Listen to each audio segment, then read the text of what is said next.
what's the epistemic probability that I assign to theism being true? I'd be reluctant to assign one, but if you asked me and insisted that I give you a number, I would say it's either 0 or it's as close to 0 as you like.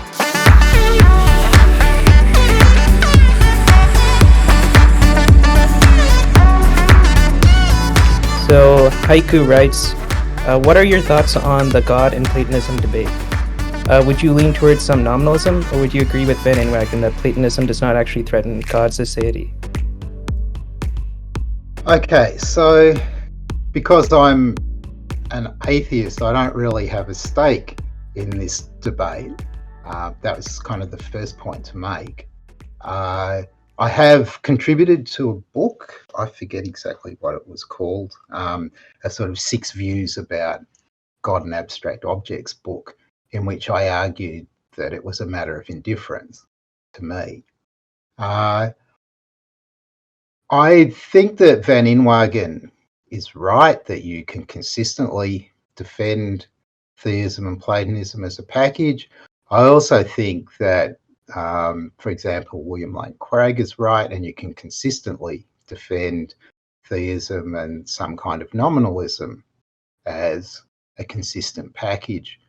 I guess in my own view, I lean towards nominalism, but who knows if I was a theist, which way I would be leaning, because views form packages, and it might be that I would come down on the side of Platonism more heavily if I also happen to believe in God. So I guess that's enough by way of an answer.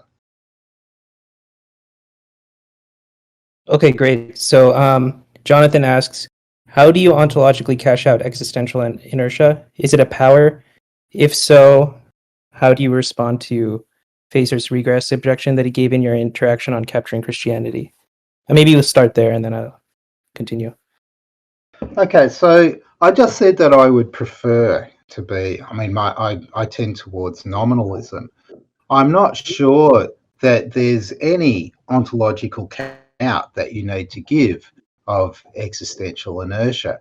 And the kind of basic claim here is that existing things just go on existing unless something causes them to stop existing. If you are happy to, if you have a kind of nominalist view where you think that it's okay to talk like somebody who's a realist about properties, and in particular to talk like a realist about powers, then I'll just say, so things have the power to go on existing unless there's some greater power that intervenes to make them go out of existence. If you're kind of more straightforward nominalist, you might just say, what's the truth maker for the claim that things have power to go on existing unless something else intervenes? Well, it's just the things themselves, because that's all there is. That's what the truth makers for claims are. They're just the relevant objects. So in that case, the ontological cashing out would just be, there's nothing further to add, right? So to then respond to the Ed Facer's regress objection will be very straightforward. There's nothing more that you need to add to the view, so long as you're committed to the idea that things will go on existing unless something intervenes to cause them to cease to exist. You can think of that as kind of rock bottom level of explanation. All right. We're going to move on to the next question then.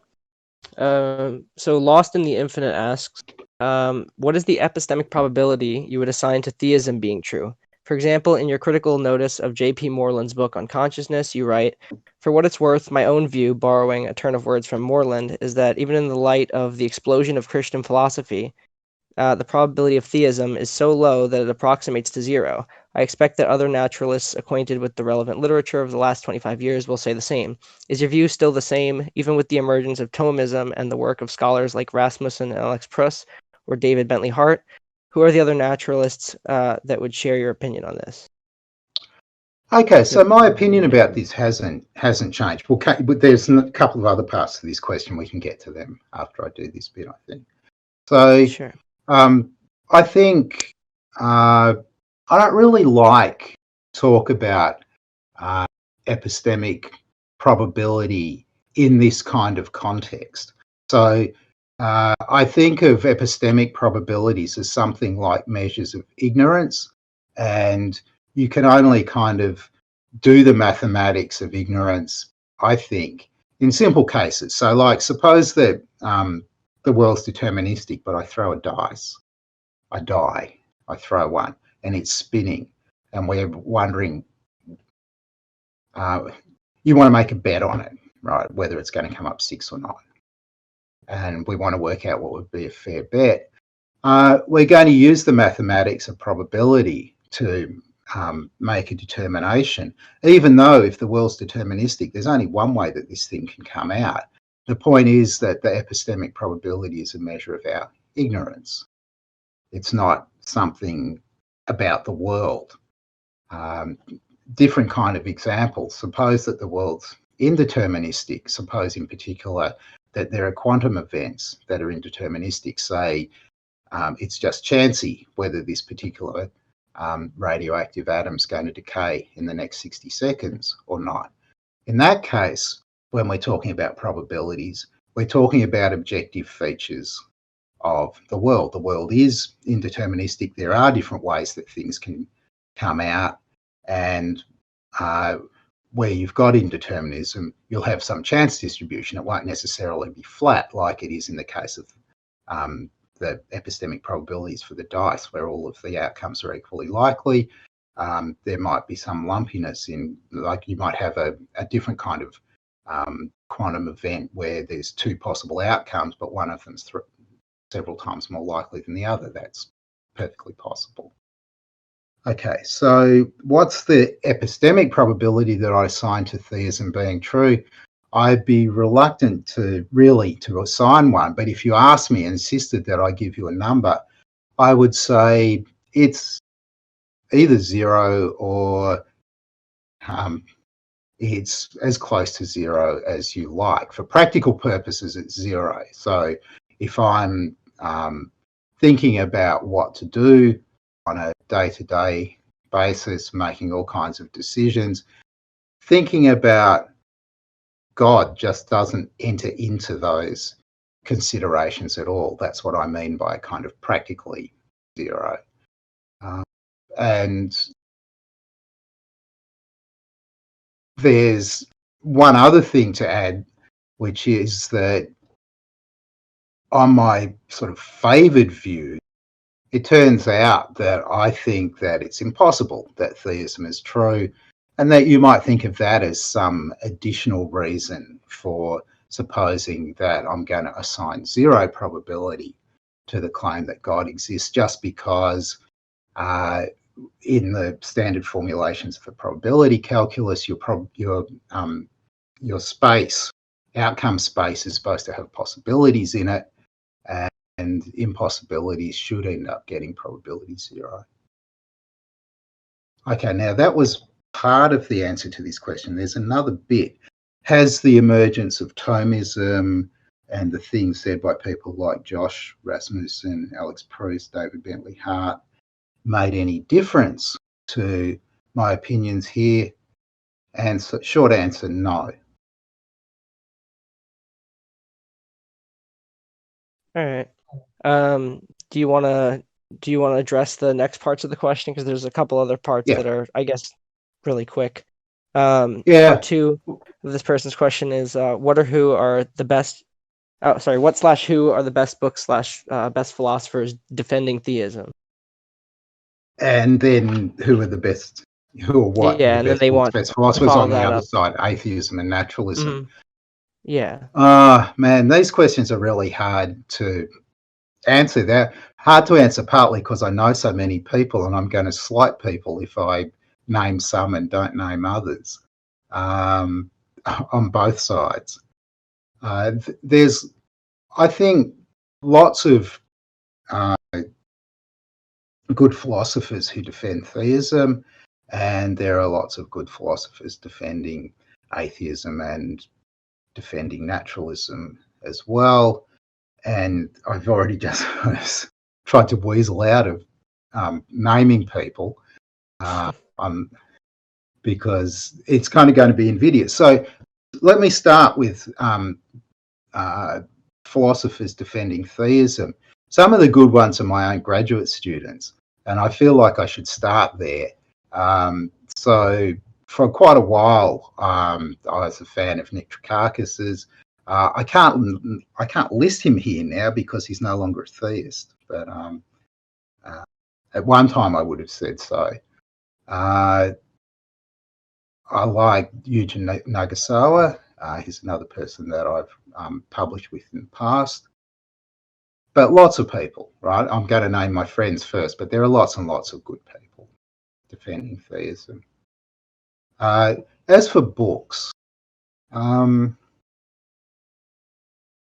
it depends what you want. So if we're talking about books that are arguments for the existence of God, or books that are kind of extended arguments against the existence of God, then kind of everybody knows where sort of the widespread opinion lies. So on the theistic side, there's Plantinga's God and Other Minds, there's Swinburne's The Existence of God, there's more recent things like especially on particular topics rather than the kind of surveying all the arguments and trying to put them all together in some way. There's the recent book by Rasmussen and Pruss, for example, which is really quite good on cosmological argument. On the other side, the kind of gold standard book forever, well, at least since 1982, has been Mackey's The Miracle of Theism. And the other book, though, is quite difficult and in some ways probably more elaborate than it needed to be, is Sobel's book on the logic of theism. I just wanted to briefly follow up on that question. So you mentioned that you think that God is impossible. Can you just specify like what kind of modality you're talking about? I'm just talking about metaphysical modality. I'm not saying that the hypothesis that God exists is inconsistent. What I'm saying is I think that so there'll be more questions about this later probably, but let me just say it now. So I think that the best theory of modality, of metaphysical modality, is one that says that every world shares some initial history with the actual world, and then you get divergence because chances play out differently. So the only possibilities that there are ones that are associated with chances, and the way that the world started out, assuming that it's got an origin, is necessary. There's no God. God can't pop into existence later on, so it's just impossible for there to be a God, on my view. Right. So is that enough of an answer on the? No, I think that's great. Yeah, that's fine. Yeah. All right. So I think Heiko has another question. Should we move on to someone else? Yeah. Okay. So I think Dio has two questions, but we'll start with what would you say to someone who thinks that your worldview is ultimately reducible to some kind of naturalistic pantheism and doesn't really evade the concept of God's simplicity? Okay, so let's do that part. So there's a question about what naturalism involves. Right? So like lots of philosophical terms, it's a bit elastic in its meaning. A kind of core part of naturalism is that there's just natural causes. There's no supernatural causes. But in various of my writings, I've suggested that another kind of core part of naturalism is the idea that, the way I say it is, minds are late and local. That is, when minds appear in the universe, it's at the end of a very long period of evolutionary history, and it's organisms that have minds. And maybe subsequently there'll be other things that have minds, maybe, for example, groups of organisms, or they're institutions and organizations, or maybe they make AIs or whatever. But mind is not a fundamental aspect of reality. It's something that comes on the scene quite late. Pantheism, on the other hand, the way that I understand it, has mind right back at the beginning. So you have this, I mean, it's slightly complicated, but there's a kind of story about the origins and the outpouring of existence, and there's a mentality that's associated with that outpouring of existence that gets no credence according to my naturalism. So I think you do, if you're a naturalist, you don't find room for God in your metaphysics.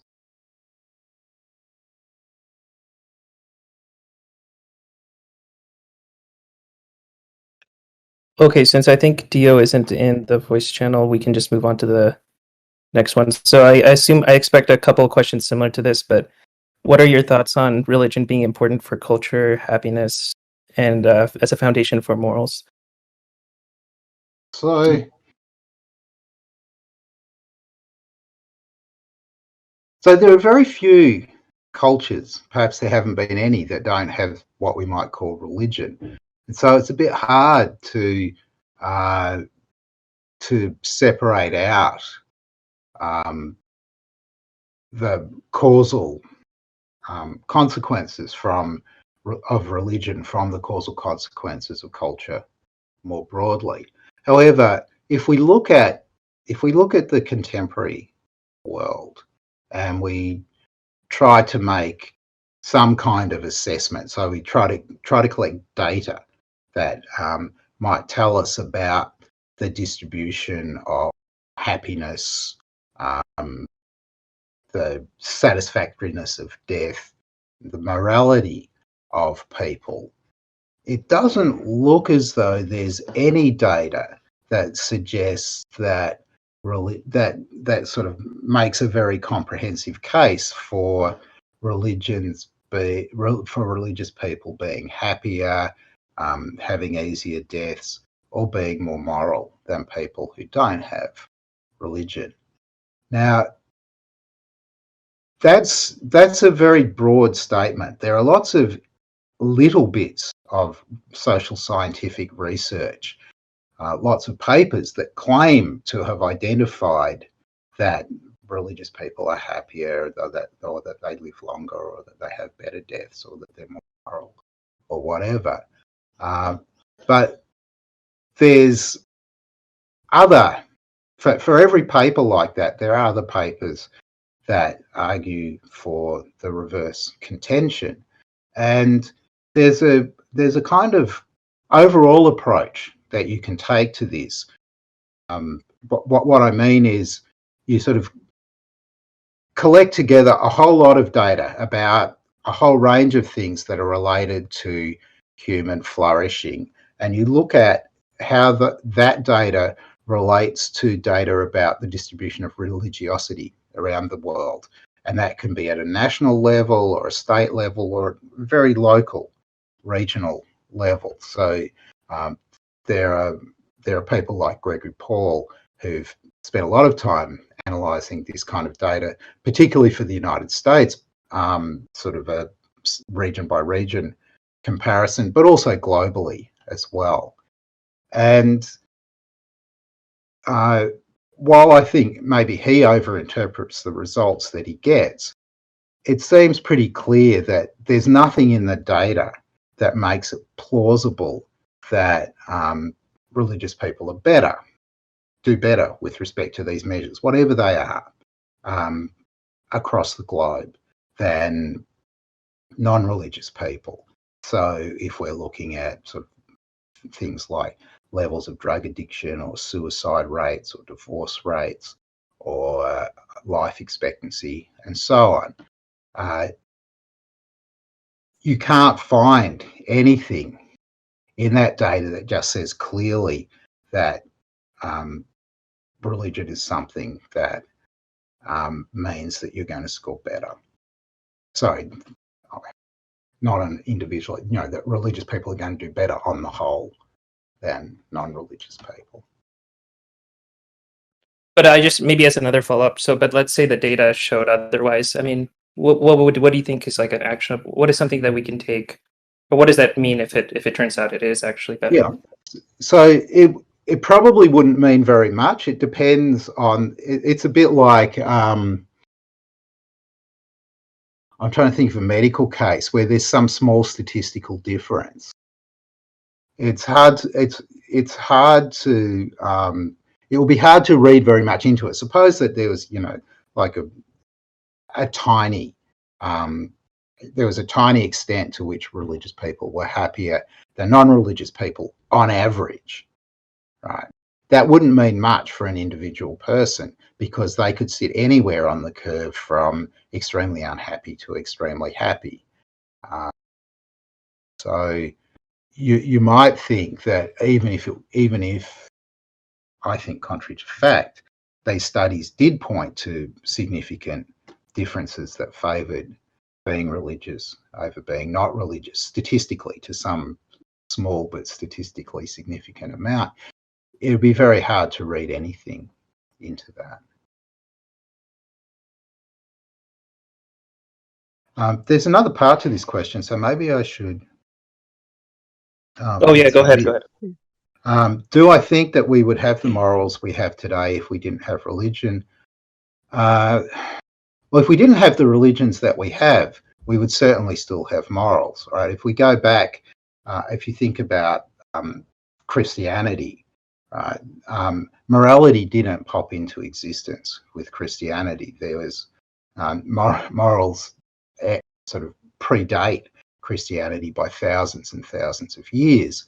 And as far back as we've got written records, we can recognize moral codes.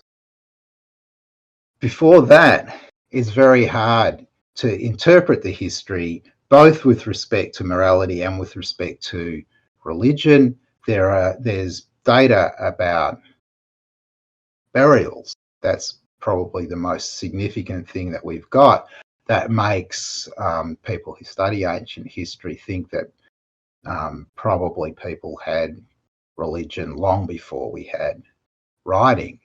The reason for thinking that we have morals is that we can see sort of some analogues of morality, the kind of beginnings of morality, even in the behaviour of primates and other animals, so that the kind of foundations of morals must be very ancient, must go back millions of years, I think. And I think it's a kind of plausible conjecture that morals are much older than religion in evolutionary terms. Is religion a net positive? Okay, that's not an easy question to address. There may be some positive aspects of religion, and there are certainly at an individual level, there are individual people for whom their religion is quite plausibly a net positive if you're just thinking about them and psychologically what gets them through the day. Whether at a social level religion's a net positive is a whole different question. So if you think about some of the features of religion, one of the things that religion definitely does is that it makes in-groups and out-groups. And it's not clear that we should think of that as being a positive, but it could be outweighed by other things. For example, if religion helps people to deal with things like death and disappointment and so on in a way that nothing else could, then that would be a positive for religion. On the other hand, you might well think, as I do, that there are other ways of dealing with all the stuff that life throws at you that that you can do that's independent of religion. All right. Are you ready to move on to the next question now? Sure. Okay, so we have a question from your boy Panth for Oppy. I don't know why everyone was writing for Oppy in a lot of these questions. I'm not sure who else they did before, but you've talked before about the merits of model comparison rather than deduction for comparing theism and naturalism. How do you respond to those who think the best versions of theism and naturalism are still prone to reductio via deduction, and so we aren't ready to move on to model comparison yet? So I think that if you're not willing to suppose that we currently have consistent versions of theism and naturalism, then you're never going to be ready to suppose that. And so it won't be we're not ready to move on to model comparison yet. It's just that we never will be. I'm inclined to think that rather than suppose that things are inconsistent and that you somehow or other shouldn't move on until you've convinced yourself that they're consistent, you should suppose that things are consistent unless it can be shown otherwise. Part of the difficulty here is that proving consistency is, you might say, hard, or you might just say impossible. And given Gödel's results, if you've got arithmetic as part of your theory, then within your theory you just can't prove its consistency. So if you're kind of paranoid enough, you'll think that we'll never ever be able to. You insist on, you want to be absolutely sure of consistency before you move on. You'll never get to move on. So that's the answer to the first question. All right. You can move on to the next part of that question then. Sure. Or next question from that person, I guess. So philosophy of religion is often dominated by discussion of deductive arguments for and against the existence of an orthodoxly conceived monotheistic God. Do you think this is a problem? And if so, how does the field move forward and past this? Okay, so there's a lot of discussion about this in philosophy of religion circles at the moment. I'm not sure that it's a problem that there is this discussion on arguments about the existence of God. In the monotheistic religions, the claim that God exists is central, and you would expect that where there are people who think that God exists and there are people who think that God doesn't exist, there's going to be argument about the existence of God. On the other hand, it's not the only question. The question about God's existence is not the only question to ask, even about the Abrahamic religions, never mind the full range of religions of the world. If we're thinking about philosophy of religion as a global enterprise, drawing in everybody who's got an interest in religion, then the focusing on arguments about the existence of God is kind of marginalizing lots of other viewpoints, lots of people who have an equal right to be part of the conversation. So is it a problem? It's a problem if we don't end up talking enough about all of the other, and it's not just religions, all of the competing worldviews that are actually held by people, and thinking about the merits of their worldviews, the ways in which to think about whether there are ways in which we can either move our views closer together or recognize that our views are not so far apart from one another as we might initially have supposed, or even just to recognize that, let 1,000 flowers bloom, we're just going to have to agree to disagree or whatever. How is this problem currently being addressed in philosophy of religion? Well, there's a bit of hand-wringing, but really that's about all, I think. Actually, that's a bit unfair. I mean, there are attempts to kind of broaden the discussion. So in the last few weeks, I attended a virtual conference that was based at the National Taiwan University, where the kind of theme of the conference was philosophy of religion in Asia. So there are kind of local efforts being made to broaden the conversation. All right. And then I guess we'll do the third one here.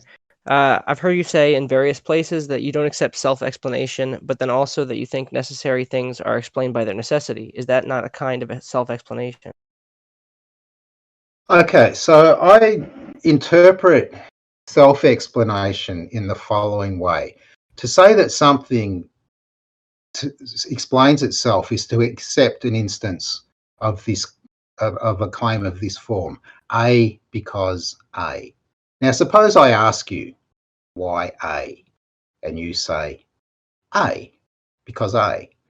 I'm going to think either that you're kind of not being straight with me, you're having some kind of joke, or that you don't understand what it is to give an explanation, right? The thing I wanted you to explain to me was A. I wasn't asking you to repeat it back to me, right? So that's why I think there's no such thing as self-explanation. What about an appeal to necessity? Suppose that the beginning of the universe is necessary, and you ask me, why does the universe exist? And I say, because it has to, right?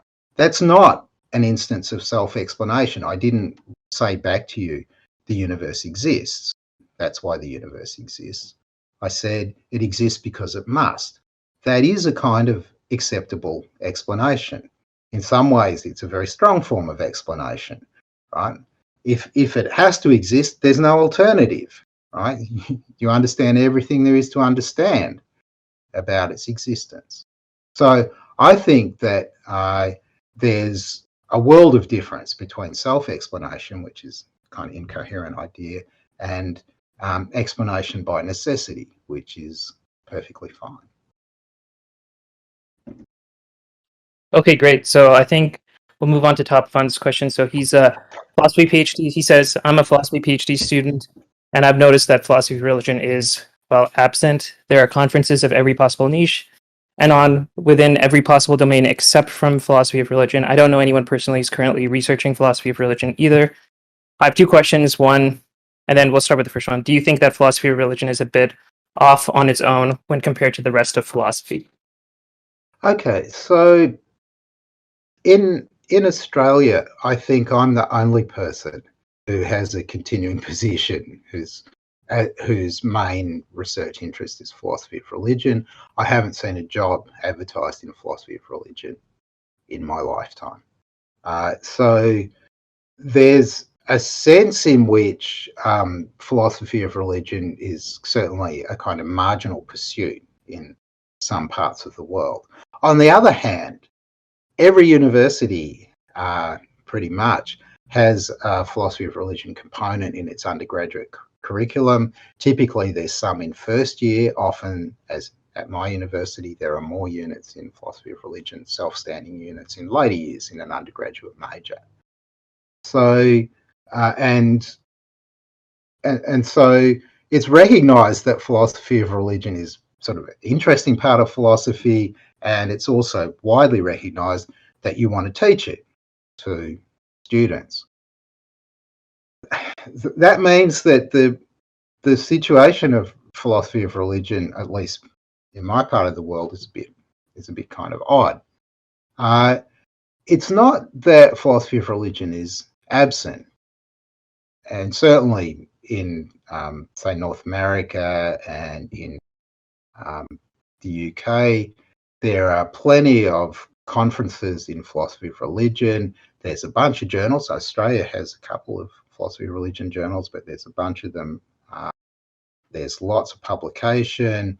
There's lots of books that come out in philosophy of religion every year. In fact, I mean, this is a kind of curious feature that there are as many handbooks and companions and so on in philosophy of religion, perhaps even more than there are in other quite big areas of religion, like epistemology, for example, even though you could easily have this sense, if you just kind of looked around your own university, that philosophy of religion is kind of absent.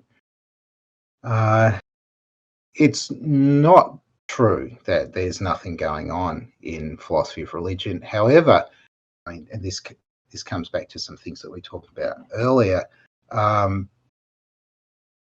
There are many people who kind of regard philosophy of religion as an area where nothing interesting is happening. From within philosophy of religion, there are lots of people who think that there's kind of important stuff that's going on, that's being done. But from the outside, it's thought of as this kind of narrow field, which is dominated by people who are mainly interested in proselytizing for their point of view, whether it's a kind of naturalist position or a theist position or whatever.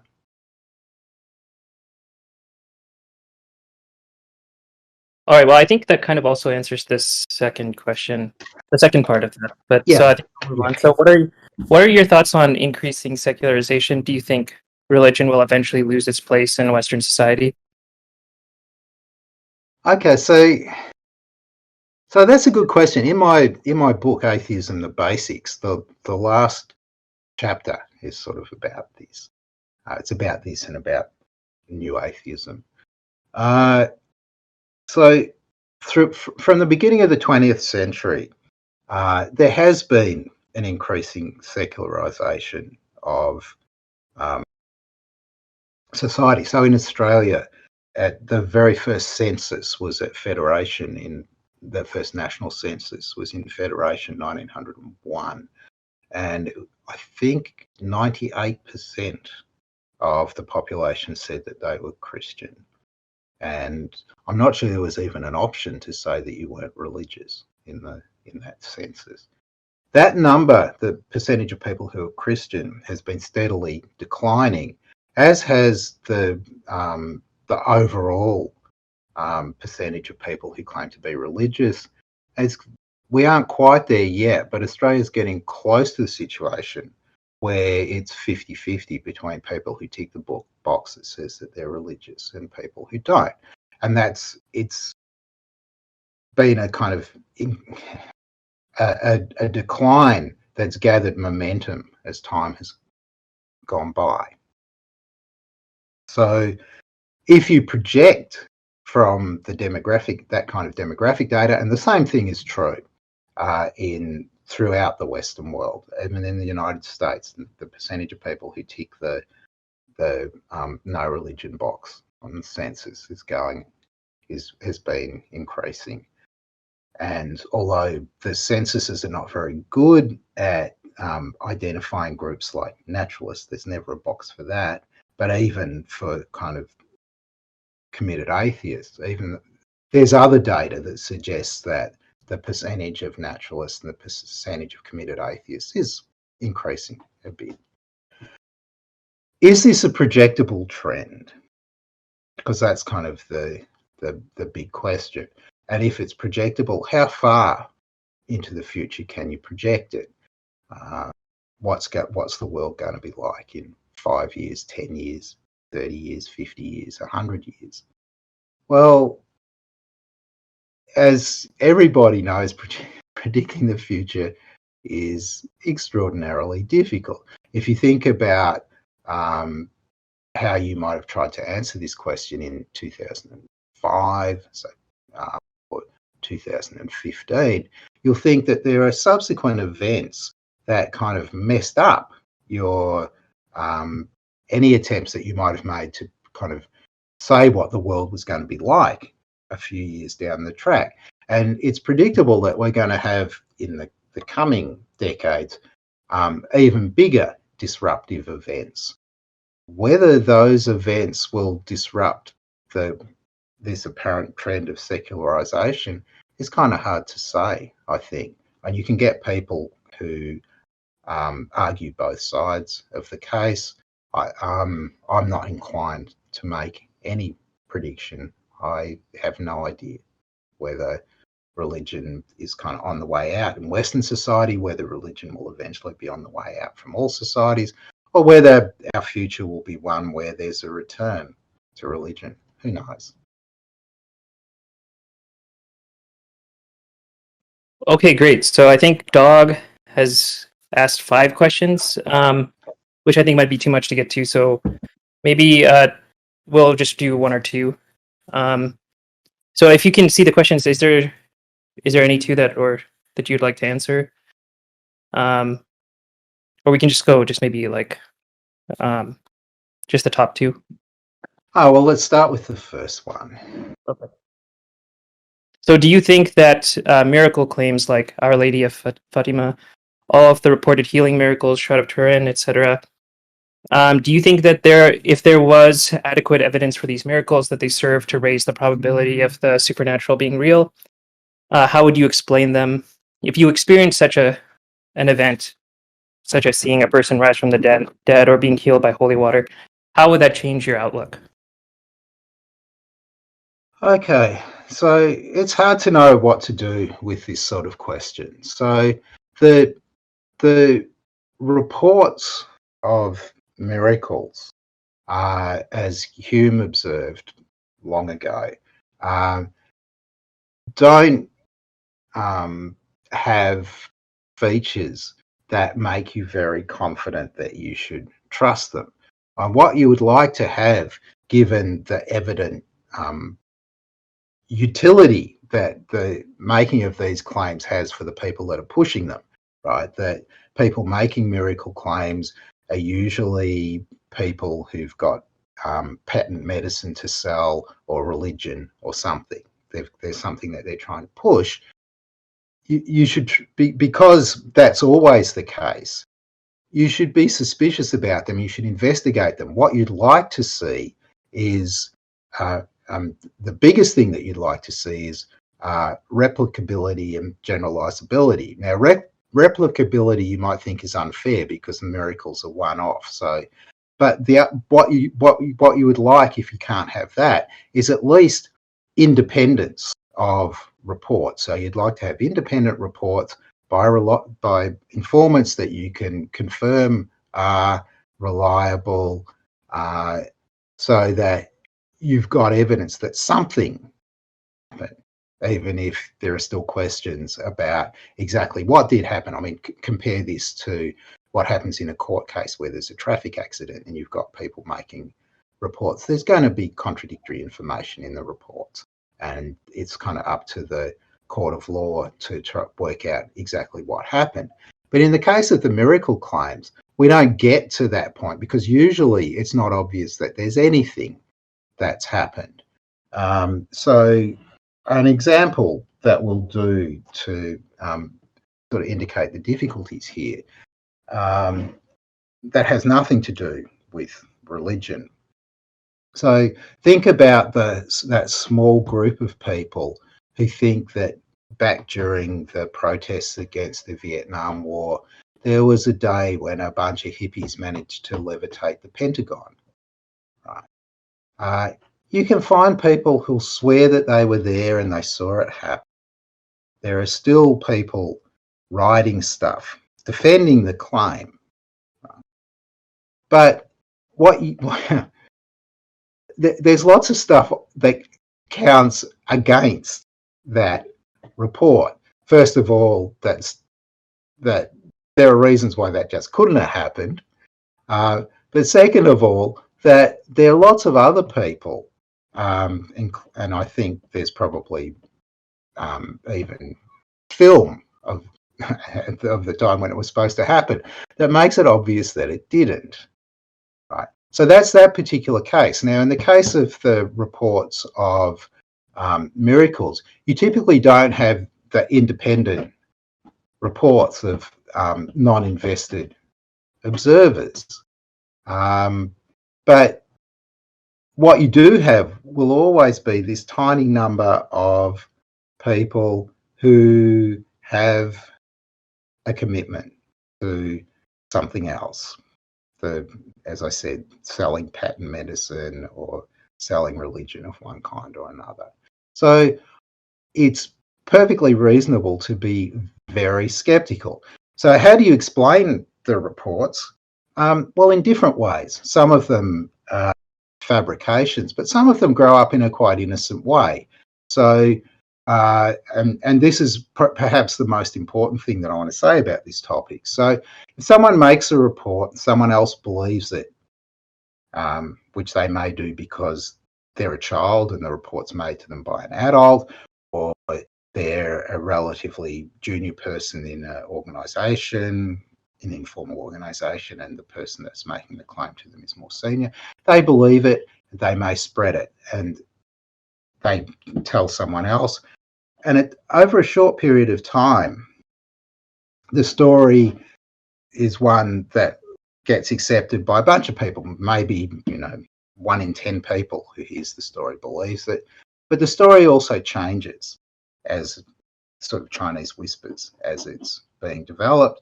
And so somewhere down the track, you have a small number of people reporting so Our Lady of Fatima will do as an example, right? Nobody surveyed the people who were present on the day when the sun was supposed to be swooping around the sky, right? Nobody surveyed the people there on the day to find out how many of them would agree that that was an accurate account of what they experienced when they were there. What you've got is a story that was cemented over a period of time by people telling other people on the basis of testimony that they'd received. And there's this question about the origins of the story that are now impossible to track down. And there's all these holes in the data. What percentage of the people actually supported this claim, that there's just no establishing at this late point in history. The last question, what if you yourself are the person that's experiencing the supernatural event rather than you're getting it as testimony from other people? Well, it's hard to know how to answer that question. One thing you do know is that it's very easy to be tricked. And so if you if you're told, for example, that somebody's dead and then someone touches them and they get up and start running around, the most likely thing that you're going to think is, okay, so this was a setup. How would you know that it wasn't? And I think that the right answer to this question, so here I'm going to disagree with Hume. Hume said, if you heard a voice from the sky saying various kinds of things, then maybe that would be enough to make you change your mind. I don't know. That might be just enough to make you think that you need to go and see a doctor.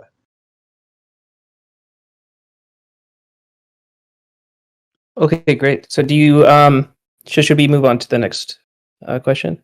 Sure. Yeah, so what do you think of what do you think of the causal powers view? Do things have causal powers? Do you take a categorical or dispositional account of them or some other account? And he says, are you a Humean? I would like to be a nominalist. So I sort of answered this question. Yeah, that's right. Earlier. I'd like to be a nominalist. If I can't be a nominalist, then I think out of the views of properties, the ones that I would like the most, if we must suppose that there are properties, would be some kind of causal powers view.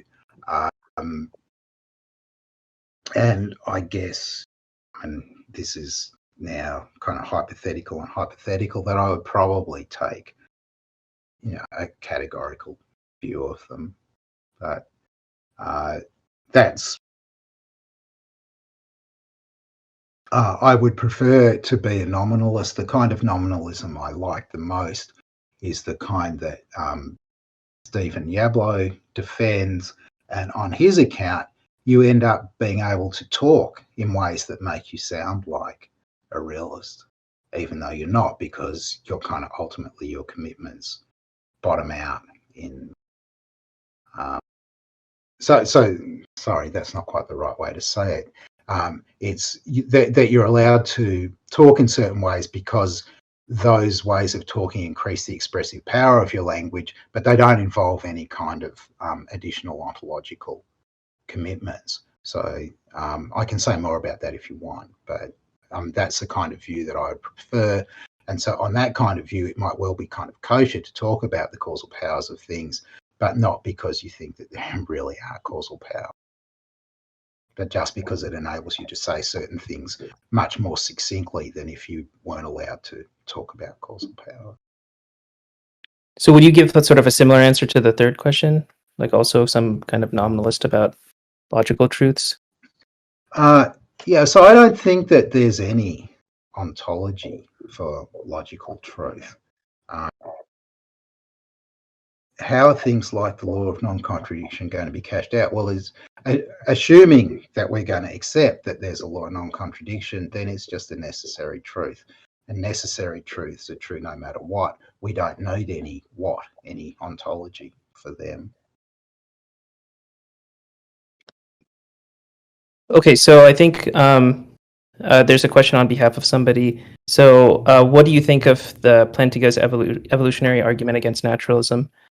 So yeah, what's your opinion on that argument? Okay, so I have written about this at some length in my book on naturalism and religion. And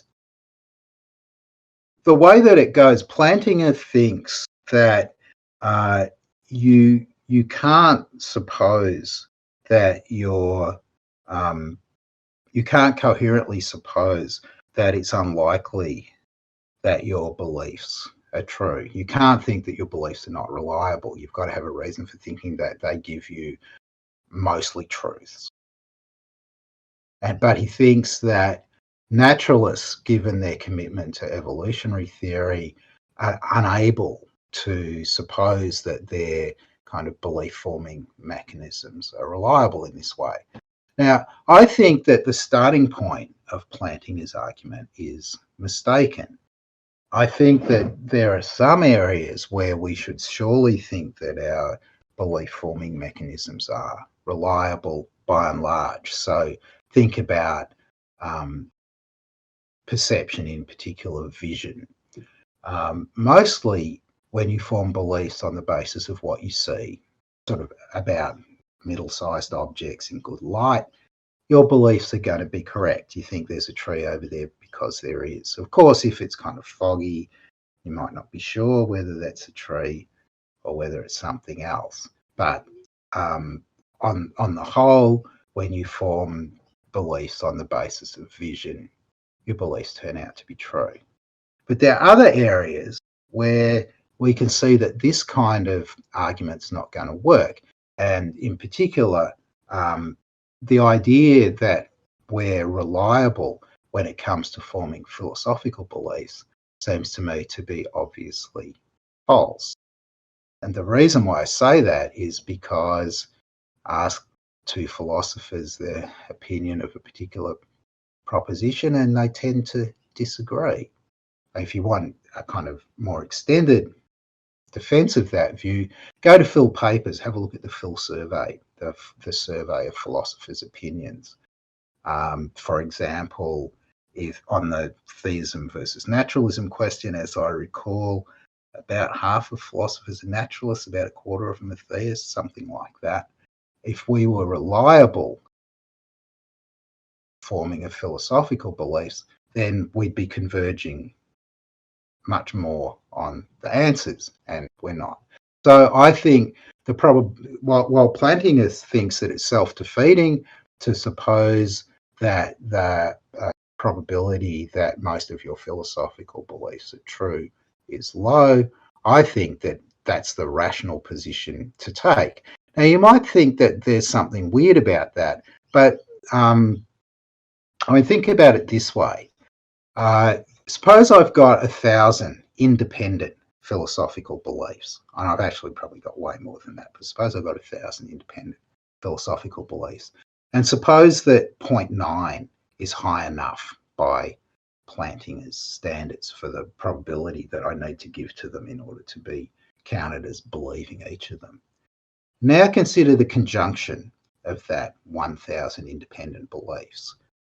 What's the probability that they're all true by my lights? Well, that's going to be 0.9 to the power of 1,000. It's near enough to 0. So it looks as though there's a kind of way of arguing that you should be kind of happy with the idea that while you believe each of the things that you think you believe, you shouldn't be at all confident that you're reliable in forming that kind of belief. And that seems to me to be the reasonable position to take, but Plantinga's evolutionary argument against naturalism assumes the converse. Now, the only way that I can see Plantinga getting out of this is by supposing that you've got to give probability 1 to all of your philosophical beliefs. That would be kind of dogmatism of the highest order. But just for clarity, though, but it seems like in that case, what you're saying is that, what's the likelihood that all my beliefs are correct? But it seems like you're still forming beliefs reliably, right? If you're saying that it's 0.9%. But sorry, I'm thinking about our capacity as a species to form beliefs and thinking about where they're reliable and where they're not. On that one, clearly we're terrible at philosophy and metaphysics because of the disagreement. No, that makes when sense. I come to my own beliefs, it's not self-defeating for me to suppose that I'm not reliable in the formation of my beliefs. They're all probabilistic. Of course, my estimates about the probabilities is going to be different from other people's, but by my own lights, it's fine. It's not inconsistent with my giving 0.9 to each of my philosophical beliefs, that I think that I'm no more reliable than anybody else at forming these beliefs. Because when you think about the conjunction, the probability that I'm getting all of this stuff right is essentially 0.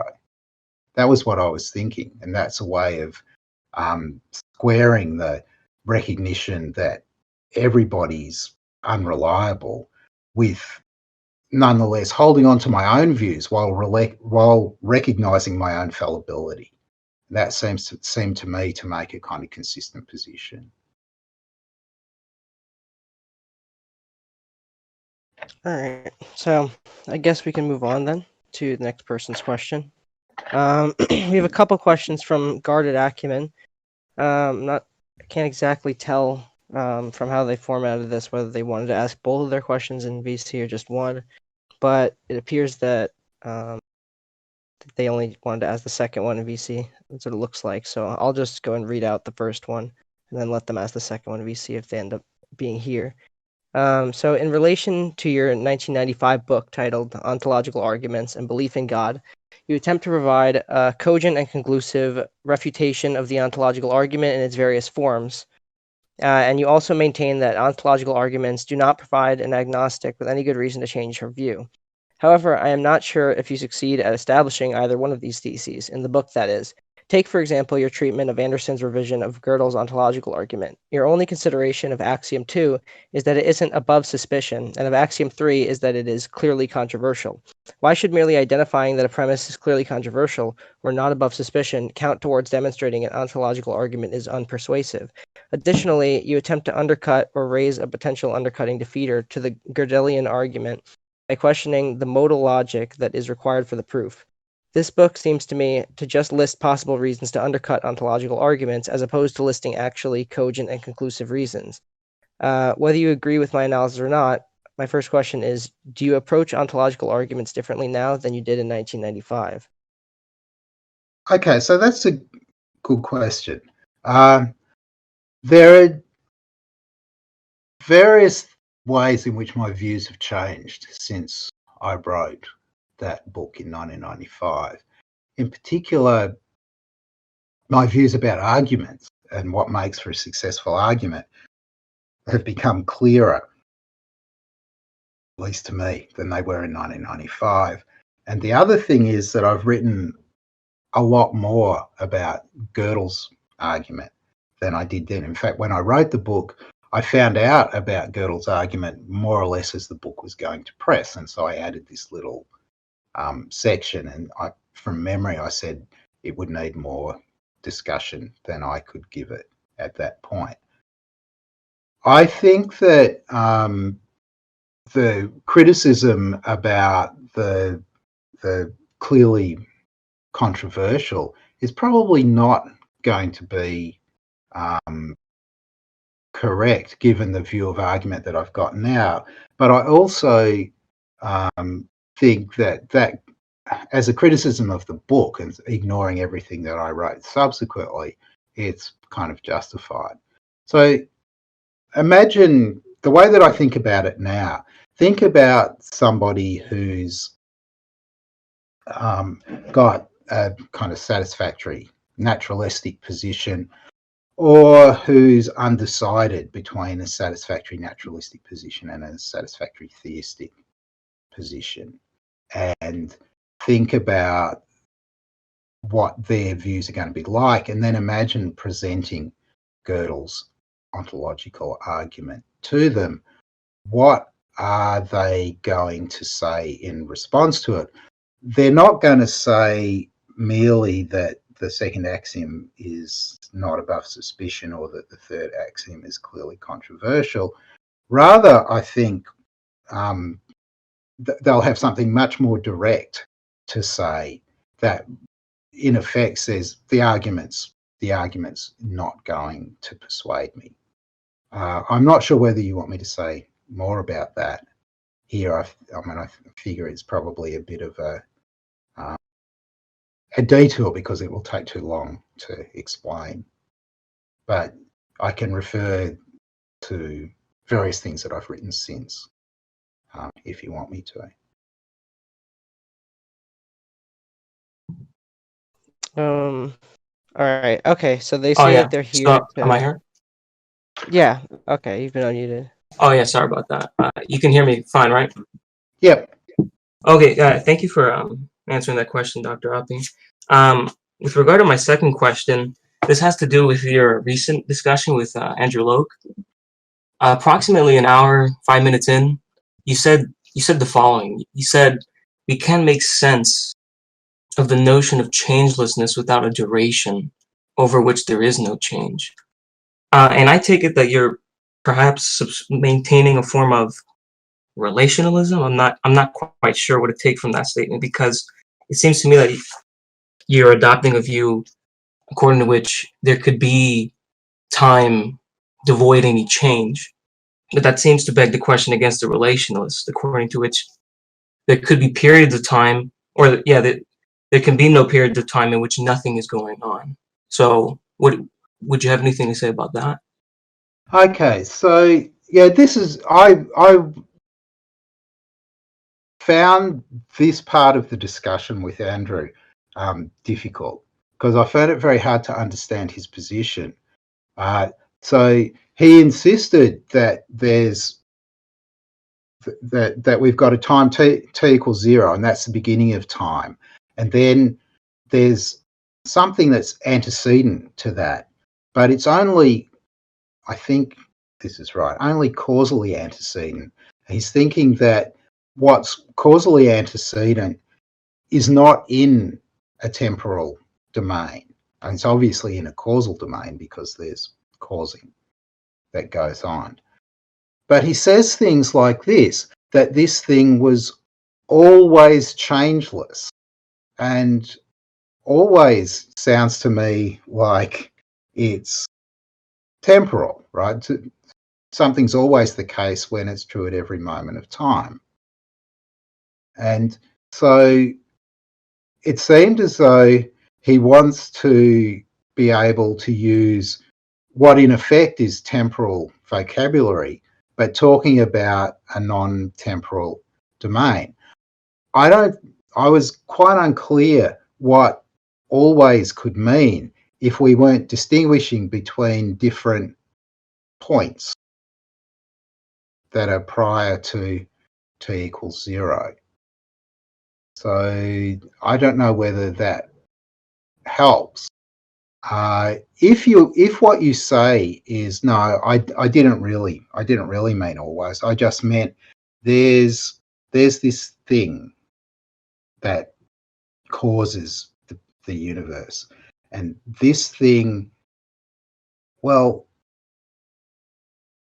he says it's initially changeless, but initially again is temporal. Right? If he just said it was changeless, then it would seem to me that this made more sense. But the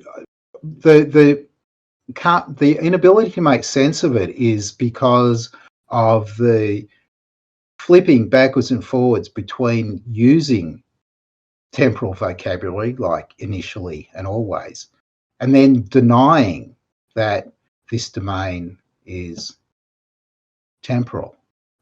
You might want to come back and ask me another question at this point, but that's what's happening. That's why I couldn't understand what's going on, and why I still don't understand what's going on in that part of his discussion. So then, perhaps independently from the discussion you had with Locke, well, before maybe I get to this other question, I do understand that Locke follows Craig in maintaining that God is timeless, sans creation, sans meaning without, and then temporal with creation.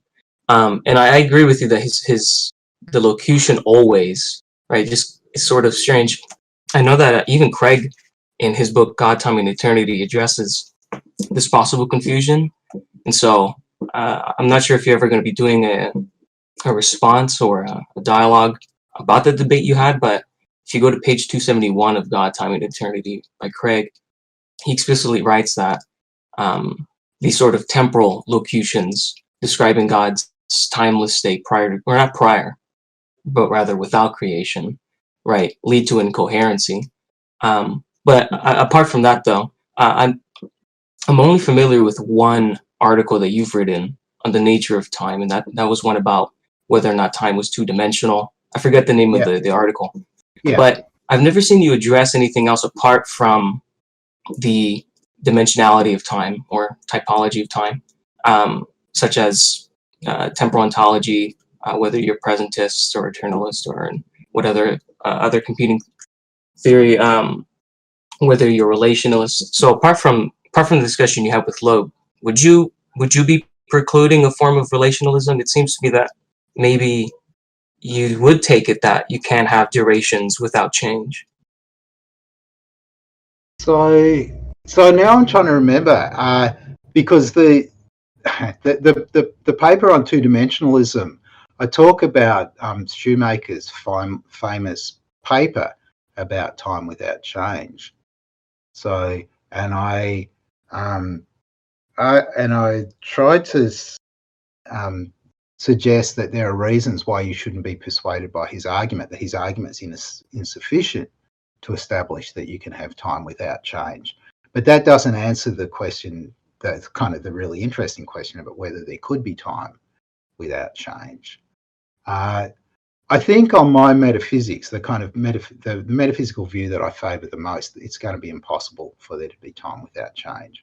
But that's sort of one question. That's a kind of metaphysical question. But on the what could you reasonably believe, I'm not sure that there's anything that you would say was incoherent about supposing that you have periods of time without change. I know that there are theists who would object to that. I'm sure that Leibniz would have objected to it, because he would have said, suppose you've got some period of time without change happening.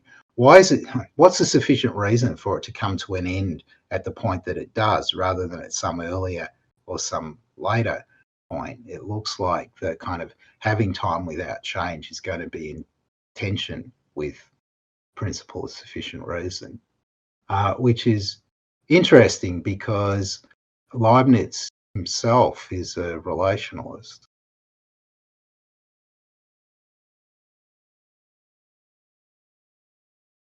Yeah, thank you for that. I think I'll pass it on to Joe for the next question.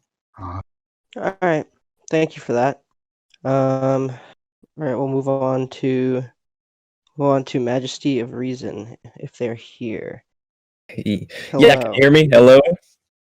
Great. Hello. Sweet. Okay. Hey, Graham. So, my first question is that I know your response to the fine-tuning argument is more nuanced than this question is going to let on, but I'll proceed nevertheless. So, one of your responses is that fine-tuning is metaphysically necessary, or something along those lines. Now, if we suppose that that's true, I'm wondering what you think of theists who cast the fine-tuning argument in terms of maybe a more Bayesian approach, like Robin Collins and others, where they're just talking about epistemic probabilities.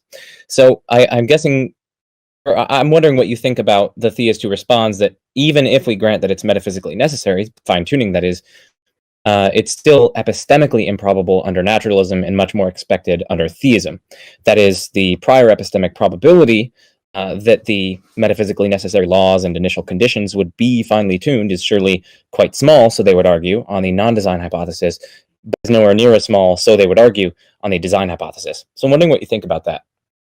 Okay, so there's a nice article by John Hawthorne and someone else called Fine-Tuning, where he really defends a position like the one that you've just argued for. He more or less says it's a kind of foregone conclusion that the fine-tuning argument is a good argument once you understand it properly, once you cast it in Bayesian terms. However, he does note that if you take the view that the fine-tuning is metaphysically necessary, then you have an out. And then he just says, but that's a kind of, nobody is going to defend that position. And so I've been kind of tempted to write a reply to that paper, but I haven't got around to doing it yet. What I think is that, I'm referring back to things I said earlier in the conversation. I'm a kind of Bayesian for the areas where I think that it makes sense to use probability to deal with our ignorance. So if you're thinking about reasoning about dice rolls or random draws of cards from a deck of cards or things like that, then I'm going to reason in a Bayesian way. But I don't think that the kind of the philosophical transfer of that kind of reasoning to reasoning about worldviews and trying to assign them prior probabilities is going to work. I think that that's kind of extending trying to apply the Bayesian apparatus where it shouldn't. So in a way, what I'm saying is I don't believe in the Bayesian epistemic prior probabilities, and that would be a second way of responding to the argument that Hawthorne wants to run. Okay, that makes sense. And then my next two questions were pretty short. I was just curious. So I was wondering whether or not you lean towards presentism or eternalism, and then whether or not you are a compatibilist with respect to freedom. So thanks. Okay, so I lean towards four-dimensionalism on the basis of general relativity, but there's kind of problem there because general relativity and quantum mechanics are jointly inconsistent. We don't yet know what the kind of final physics is going to look like. Maybe the kind of ultimate physical theory will not support four-dimensionalism in the way that I think that general relativity does. I also think that the kind of arguments that Mark Johnston and Sally Hasslinger were running in the kind of, when would it have been, the late 80s, about the kind of mere notational difference between being a three-dimensionalist or a four-dimensionalist might well be right, and that you can say everything either way, and it's not really clear that there's anything very significant that divides the positions. I have some sympathy for that as well. So there we are. I've kind of said two things that pull against each other. One that I favour four-dimensionalism, and one that I think that it doesn't matter which way you go. Mm-hmm. On the are you a compatibilist?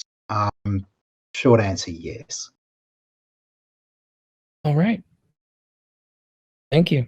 All right, thanks for your questions. All right, so we're going to move on then. So we have a question from Socrates. He has a quick question that he wanted me to ask because he has to go in a few minutes. So, what is your favorite version of the ontological argument, and what makes it interesting? Favorite doesn't have to mean best, just the most interesting. Yeah. Okay, so I have two favorites. I guess I'm not going to be able to choose between them. One of them is Anselm's. Anselm's argument is fascinating because it's so hard to figure out what to say, how to really zero in on what to say in response to it. The other one is Gödel's because it's just a kind of lovely formulation of an argument. It has advantages that Anselm's doesn't. For example, that all of the logical machinery has been made sort of transparently clear, and not entirely by Gödel himself because his system was subject to modal collapse, but people have patched it up so that there's now a really quite nice argument. One of the things that's happened because it's been patched up and kind of refined is I think that it's easier to point to how you should respond to it if you thinking that it's not a satisfactory argument, whereas there's no really obvious way of cleaning up Anselm's text.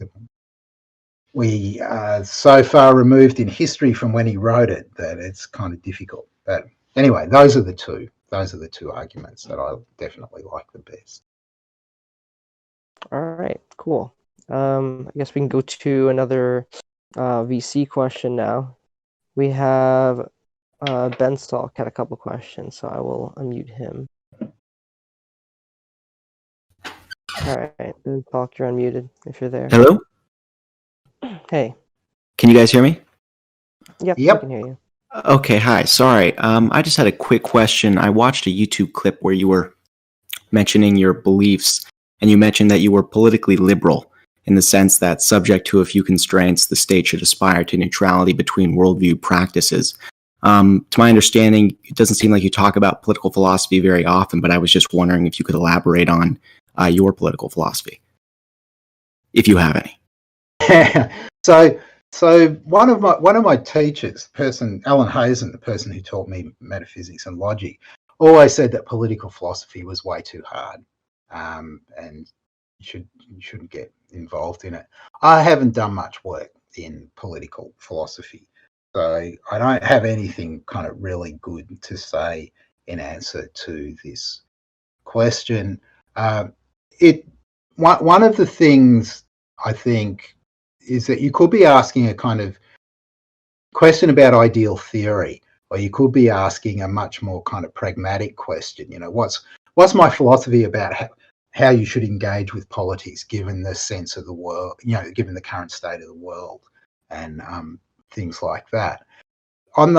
It's easier to answer the kind of ideal question, but it's not so obvious what the sort of answer to the ideal question has to the, you know, you've got an election coming up and you've got to vote for a particular party wherever it is that you happen to live, and you know, what are you going to do there, right? Because these seem to me to be questions that are very far apart. So on the kind of ideal question, I guess like lots of people, I think that ideally what the state would be in the business of doing is ensuring the flourishing of the people who live in the state. So it will be creating conditions in which people can flourish. And I think that one thing that the flourishing of people would require is allowing them to pursue their own worldviews, subject to certain kinds of constraints, the constraints being things about the ways in which their expression is going to be limited if your views happen to be particularly obnoxious or hateful or whatever. I mean, that's what I meant by subject to a few constraints. I don't know if that's enough. Do you want me to say more, or is that enough about political philosophy? No, thank you much. Thank you very much, Dr. Oppy. That was perfect. All right. Thank you for your questions, Bensal. Now we'll move on to someone else who says they have to go in a few minutes, so we'll skip forward to Sophie's most loyal worshipper, who has a couple questions they wanted to ask in VC. So, you're unmuted. Can you hear me? Yep. Right, so the first question I had was, I'll just read what I wrote down.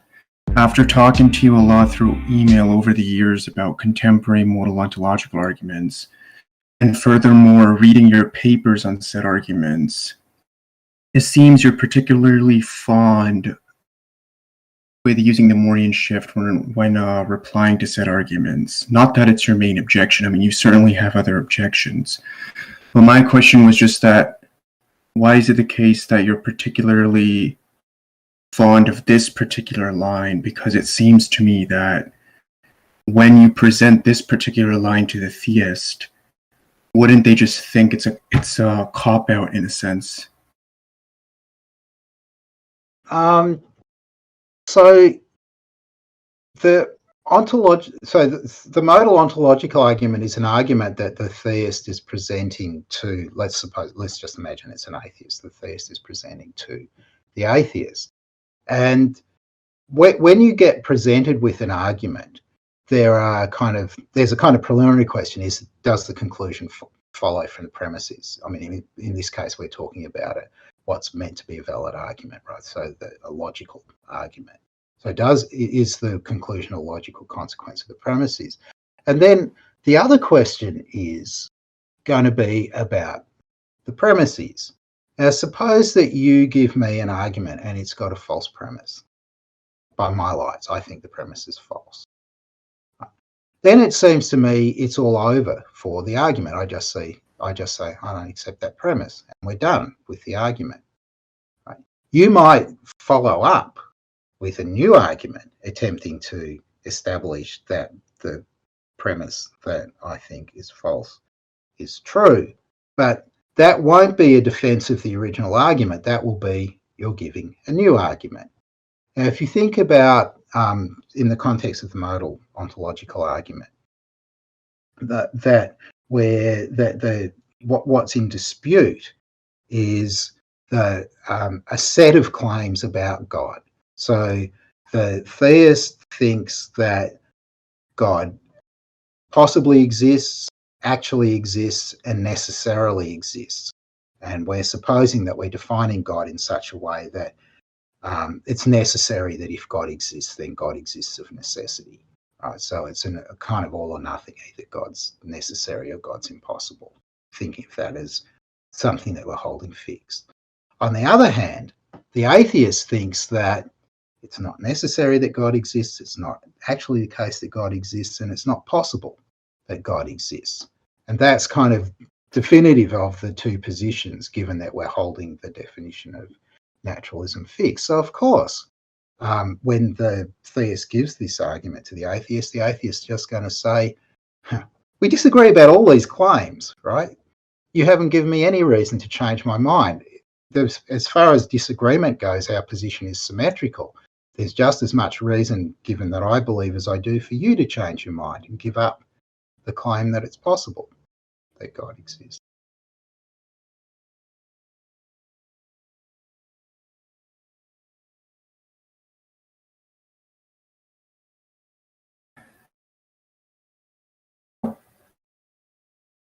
You still there?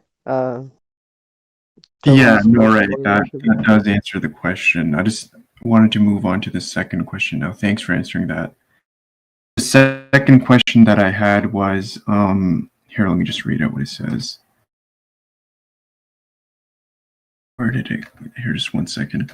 All right, so keeping in mind the distinction between local atheism and global atheism, a distinction that has recently been made more clear within philosophy of religion circles, where we define a local atheist in the sense that we're interested in to be a person who believes no gods as classically conceived exist, whereas a global atheist is a person that believes no gods whatsoever exist.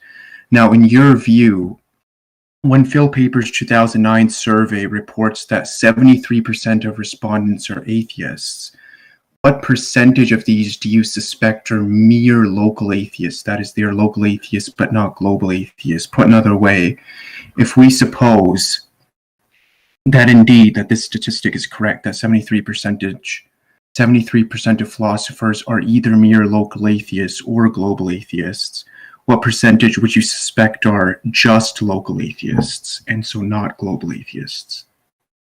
Yeah, so that's a hard question to answer because it's just going to be speculation on my part.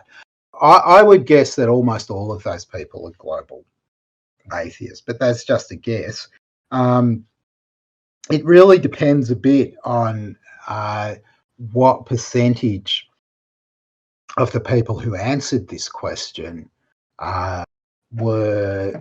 had some background in philosophy of religion, I think.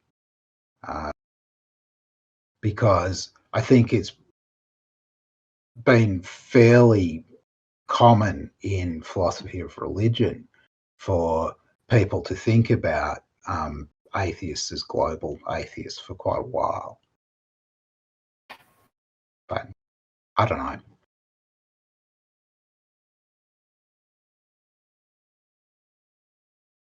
All right, so I think we can. I don't think Dio's here, so I think we can move on to Sep. So he has a Yeah. question. Yeah, we'll move on to Sep next. Okay. So, A.W. Moore has attempted in his book, The Infinite from the Serious Problems of Philosophy, their past and present, to distinguish between the metaphysical and the mathematical infinite. He covers them in chapters 7 and 8. The metaphysical kind he'll describe as with the adjectives potential or actual, also with reference to regresses, and also to things being vicious or absurd, or converse, being innocuous or benign. Then the mathematical kind described with sets, correspondence relations, or with cardinality from chapter 8 onwards, with the emphasis on Georg Cantor's work and the theory of transfinite cardinals. So in philosophical perspectives on infinity, an attempt is made at distinguishing between various positions one may take about the infinite, from strict finitism, various kinds of potential infinitism, and actual infinitism. So to the reader reading these works, how would you relate what you described with what A.W. Moore described? Okay, do you want me to answer that before we go on to the next part? Yes. Yeah, okay.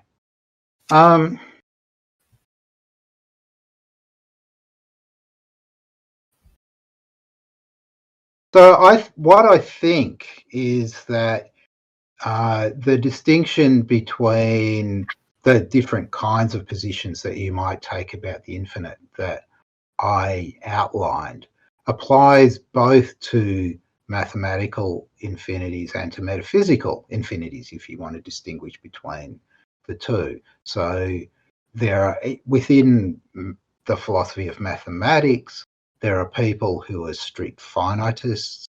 Perhaps a good example, recent example of that would be Ed Nelson. There are potential infinitists, and I think that I would put a bunch of the intuitionists like Brouwer and Heiting would be in that position. And then there are actual infinitists.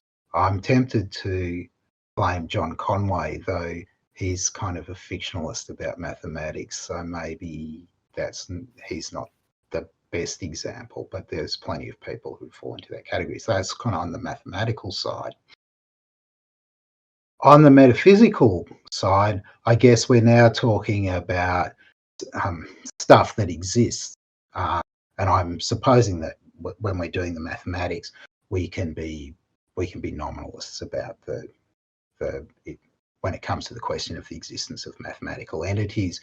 In any case, when we move on to talk about the metaphysical infinite, we're not going to be talking about abstract objects. We're going to be talking about causal things. And the question then again will be, when it comes to causal entities, you might be a strict finitist or some kind of potential infinitist or an actual infinitist. Does that make clear what the distinction is? How the views relate, how Moore's distinction relates to what I take to be the range of views that you can take about infinity? Yes, I suspected from reading your work that you were going to cover both, or try to cover both the mathematical and the metaphysical infinite sort of simultaneously. So, okay, so the next question. So also in the preface, and this seemed to be directed to the interested philosopher religion reading, was in how to go about the cosmological arguments, as was done in ontological arguments and belief in God. And you mentioned earlier that your views about that book and your project with it has changed over the years. But you've also mentioned that it might not ever be accessible to a single research in your lifetime, just because of all the things that would have to be covered, such as time and causation and modality. And so how much progress, though, has been done in this direction for cosmological arguments, would you say, since that book, Philosophical Perspectives on Infinity, was published in 2006? Okay, so the difficulty is that the literature on ontological arguments, at least I felt when I wrote Ontological Arguments and Belief in God, was more or less surveyable. And there's a limited number of topics that need to be discussed in order to be able to give a fairly exhaustive treatment of ontological arguments. So there's questions about existence, some questions about begging the question, but there's questions about what you can use parodies to do when you're criticizing ontological arguments, but it's relatively contained, and it's a small enough literature that you might hope to be able to get across all of the relevant issues. The problem, as I saw it, and I think that I still see it this way, is that the amount of stuff that's relevant to cosmological arguments is too vast for any single person to kind of get across all of it. So I'm thinking, what sorts of things would you need to know about in order to give a kind of comprehensive treatment of ontological arguments? Sorry, of cosmological arguments. Well, one bit is that there are these empirical arguments, and that seems to require mastery of general relativity and quantum mechanics so that you can kind of understand the debates that are going on in cosmology. And that's kind of a lifetime's work all on its own. I remember I was once lucky enough to sit next to Paul Davies at dinner, and we were talking about this. So he knew about as you know, he's written stuff about cosmological arguments. He's kind of interested in what I had to say. But I said to him, I spent a couple of years trying to teach myself the mathematics of general relativity, which is just a kind of small step along the way. But when you're doing that in your spare time, considering everything else that you need to know in order to master the physics, it was just kind of hopeless. I ended up giving up. I realized that I could either spend a few years of my life learning general relativity and give up doing anything else, or I would just have to accept that I was not going to be able to do it. Right? That I would never really be able to master the contemporary literature on cosmology. But that's only one topic. There's stuff about time, stuff about, and then you've got to know about logic and metaphysics. It just seems really difficult.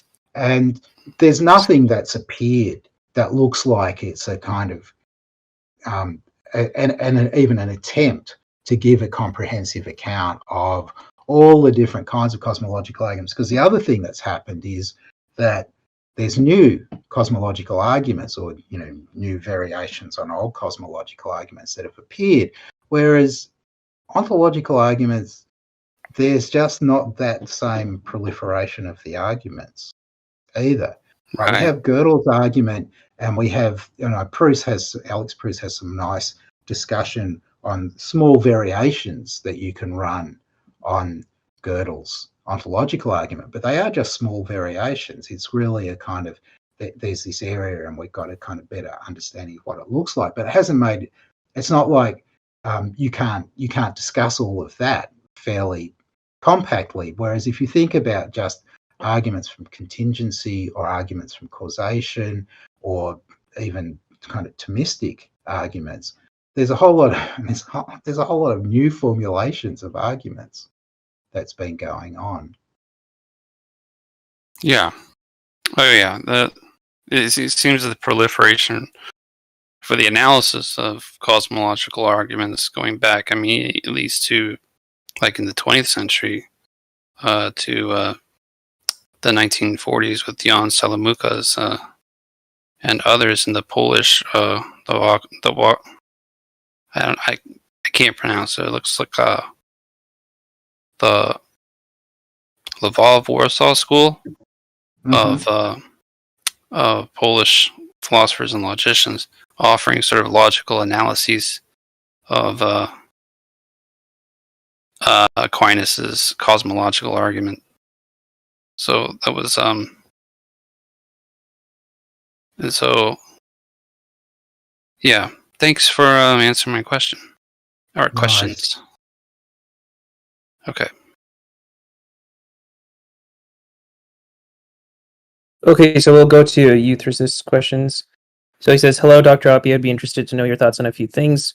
One, do you believe an Aristotelian hylomorphism is a plausible way of understanding the natural world and interpreting the results of natural sciences? If not, what would you propose as a more robust and consistent metaphysical framework of which to interpret the natural sciences?" I'll start with the first question. Yeah, and we can... yeah. So no, I'm not a fan of the hylomorphic hypothesis. I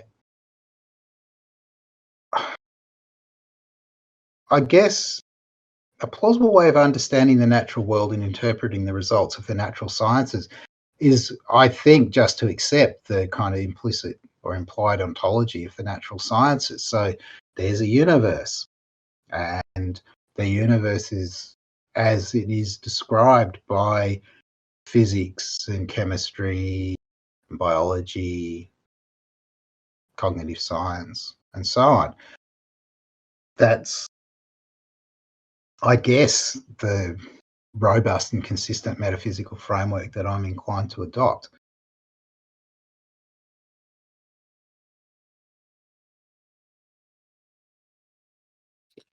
And then his second question is, what are your thoughts on eliminativism? Do you believe it's a tenable theory of mind? So if tenable means that smart people can accept it, then yes, it's a tenable theory of mind. It's not one that I'm attracted to, because I'm attracted to a kind of fairly, what by today's standards, I guess, is a kind of fairly old-fashioned identity theory, the kind of theory that Jack Smart started defending in the early 1960s or the late 1950s. But if it's one question what theories you think people can reasonably hold, it's quite a different question where you think the truth lies. And if you think about the work that the Churchlands and Steve Stitch and other people did, it's clear that you can make a kind of defensible eliminativism.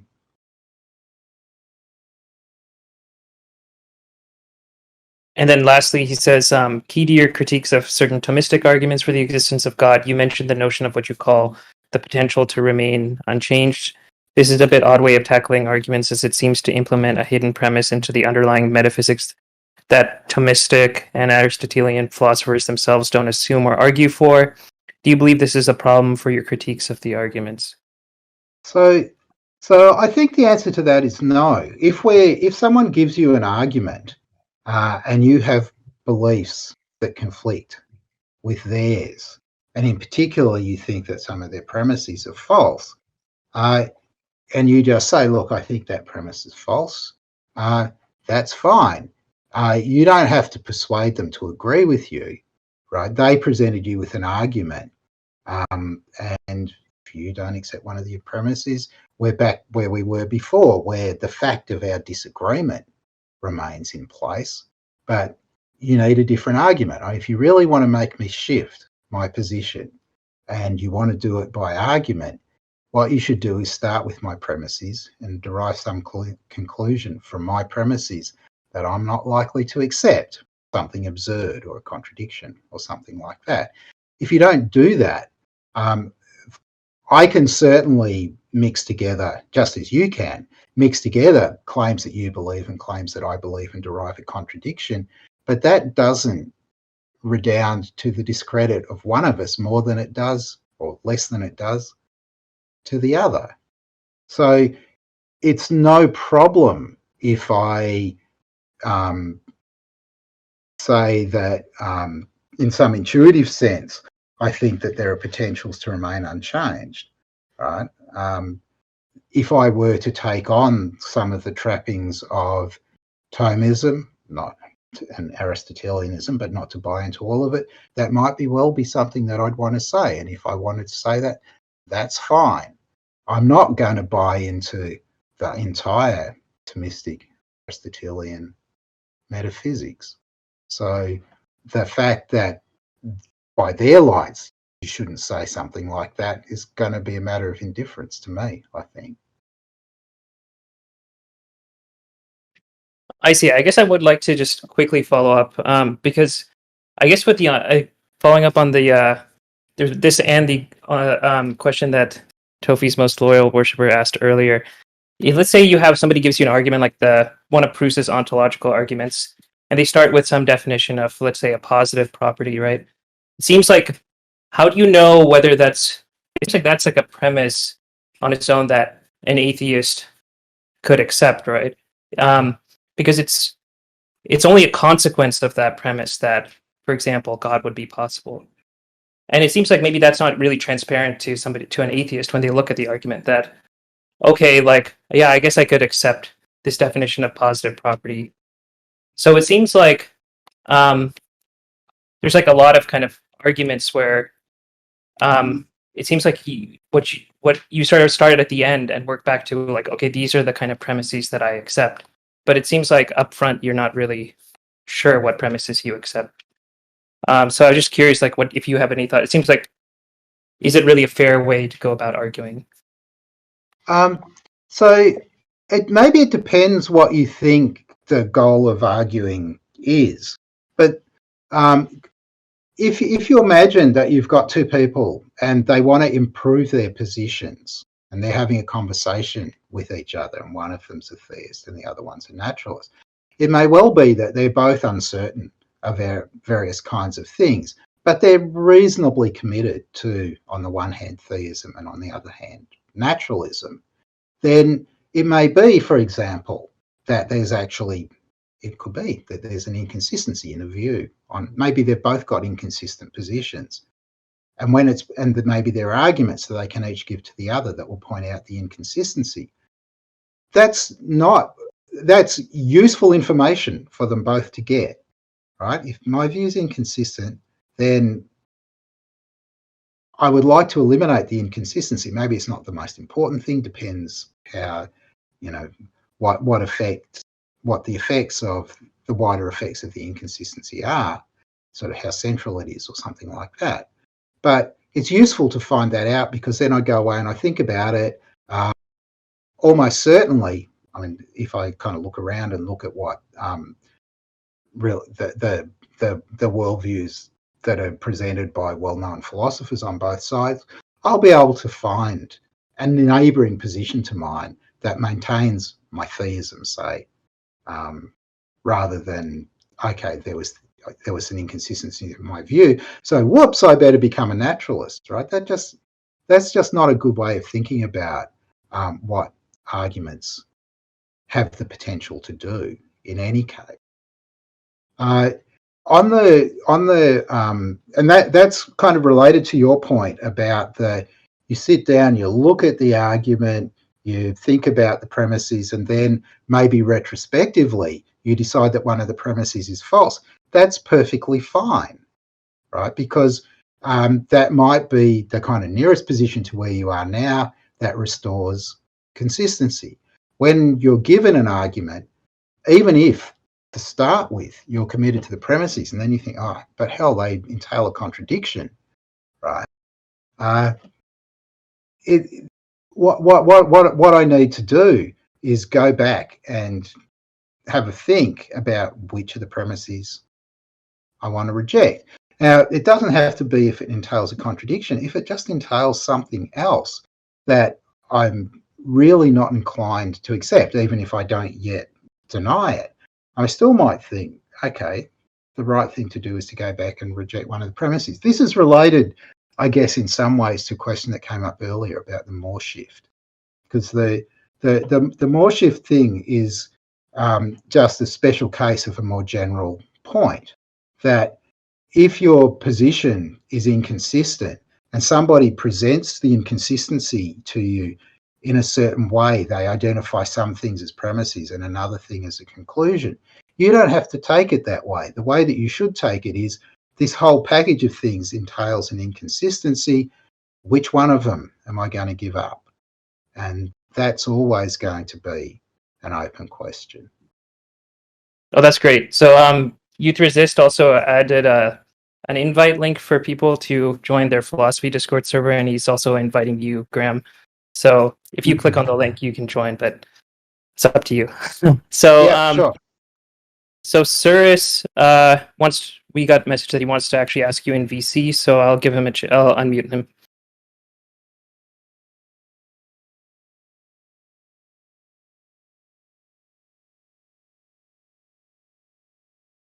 Oh, go ahead. You're unmuted. Go ahead. Ask your question.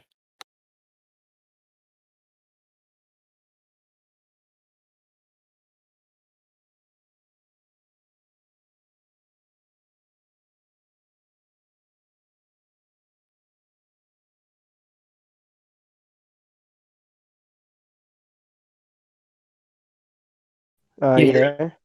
There was a lag issue. I was going to say, in an interview with Alex Malpas, you said that before you did your dissertation or your work on or your book, I guess, against ontological arguments, you said that you were planning on doing your work on Plantinga's version of like externalism or reformed epistemology. And I was curious if you are planning to get back to that, or if you think that a lot of the objections that you would have made have already been made, and what were the objections that you were going to make? Okay, so I thought that so this happened very early in my career. I didn't study philosophy of religion much as an undergraduate or in graduate school. There was one undergraduate subject I did with Bruce Langtree, and that was it. When I finished graduate school and came back to Australia and I was unemployed, I was offered the chance to teach a course on philosophy of religion. So I had to very quickly learn stuff as I was teaching it. So I was always just 1 week ahead of the students as I was teaching myself philosophy of religion. When I got to the end of the course, I had a very extensive set of notes, and I'd read a certain amount of stuff in the literature, but obviously there's lots of gaps in what I knew. This opportunity came up to apply for a grant, and I said, thinking that not knowing that much about the literature, I thought, well, I can do something here on reformed epistemology. That's something that would be interesting to explore further and write a book about. And to my surprise, I got the grant. when I started working on the grant, I started with what Plantinga said about ontological arguments and started exploring ontological arguments and started writing stuff. And after a fairly short period of time, I realized that I was writing a book about ontological arguments. I thought, oh, the people who gave me the grant won't care. And so I eventually, over the course of the grant period, I wrote the book that subsequently came out. I didn't then, or at any subsequent time, start writing up stuff about externalism or reformed epistemology or proper functionalism. It's not that I've changed changed my views about those things from what I had back in the early 90s, but I also don't think that I had anything that was sufficiently worth saying that it would be a sort of contribution to the debate about those things. So I've never thought about going back and attempting to write the book that I'd said I was going to write. Well, I guess second question, I think you have said things related to that, but do you think that the best, I guess, approach to evaluate different metaphysical theories like naturalism, various types of like naturalism or local atheism, or global atheism or theism, is with having certain virtues, simplicity or other types of virtues, and then using probabilistic or inductive versions of like evidence or support. But when you try to do that in scientific theories, usually there has come up an issue of underdetermination or indeterminacy. So somebody from a specific like framework will presuppose, because he has certain intuitions, will have certain virtues which he presupposes, but somebody from some other scientific framework doesn't share. So it makes I guess doesn't make a comparison between the different frameworks on some common like criteria plausible. Do you think an issue like that could arise for metaphysical theories in the philosophy of religion? So I guess I think that almost certainly that's an issue that does arise, but that seems to me to be a virtue of this kind of approach rather than a bug. So let me explain what I mean. If you're thinking about trying to compare worldviews, and we agree, let's suppose that the data that we're using against which we're going to assess the worldviews is just going to be everything that the worldviews agree on. And I'm not going to do it in probabilistic terms for reasons that I mentioned earlier when we were talking about Bayes' theorem. I'm going to do it in terms of theoretical virtues. So I want to talk about the simplicity of the theories, and I want to talk about how well they explain the data, or I guess more exactly, do they explain the data or not?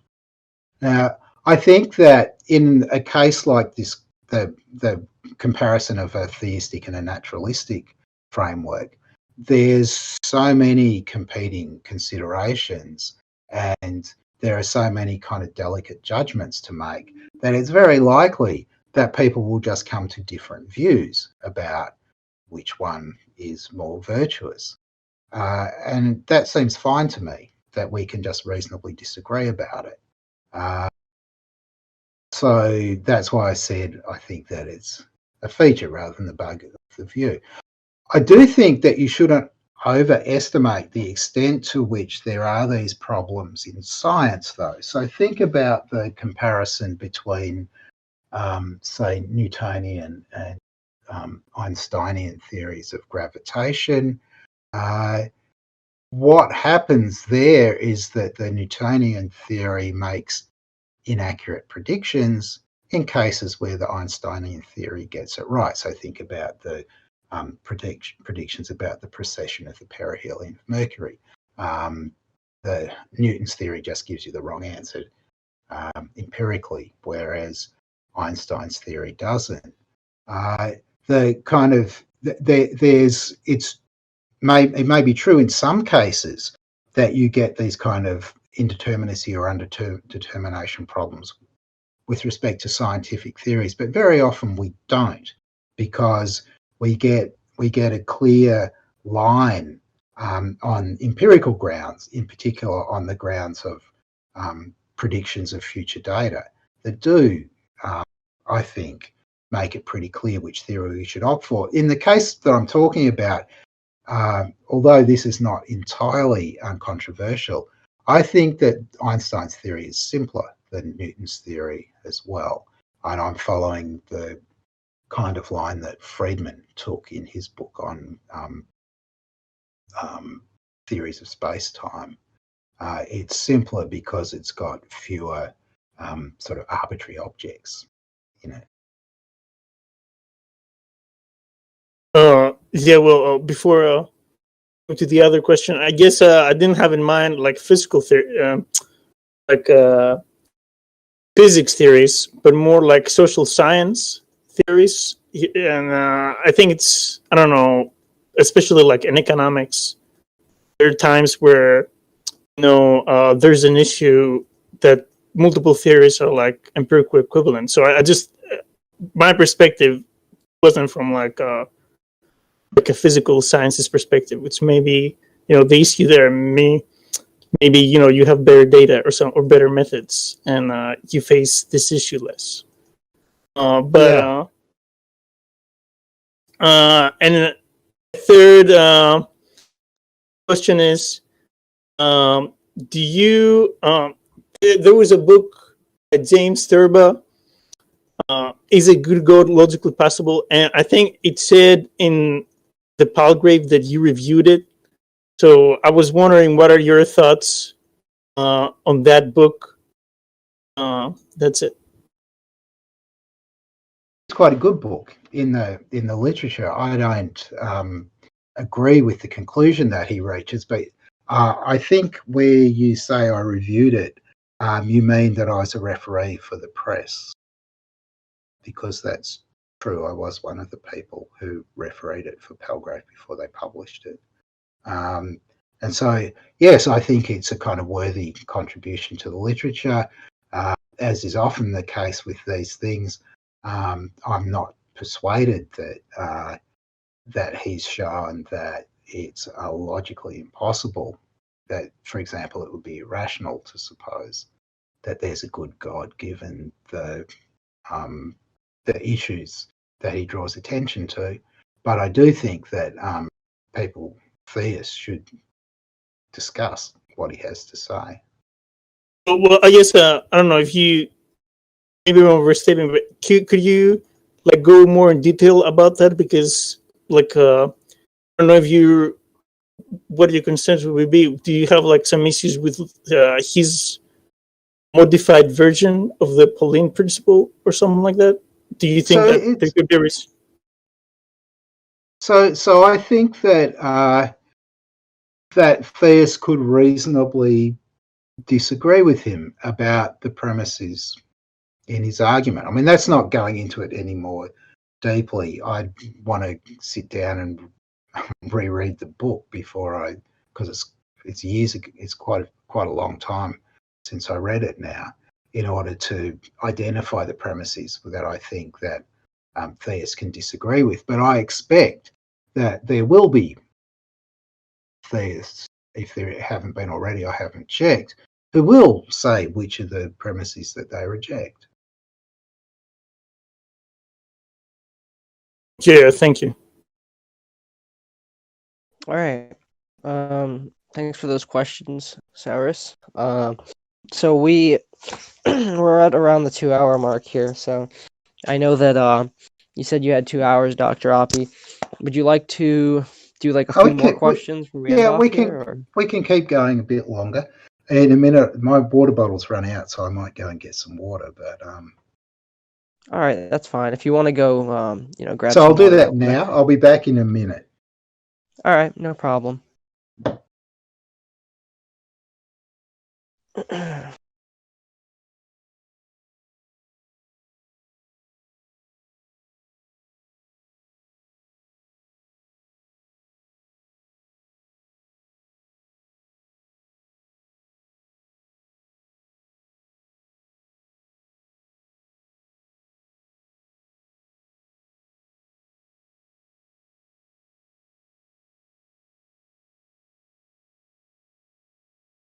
This is going pretty well so far, I think.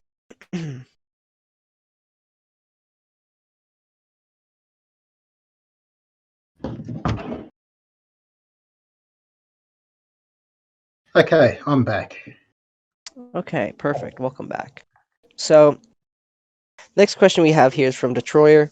Oh, who Shiny. cannot VC. Or wait, No. no, he said he can VC. My bad. I misread. Let me unmute Detroyer. Troy, are you there? Yeah, I'm here. Cool. You can ask your question.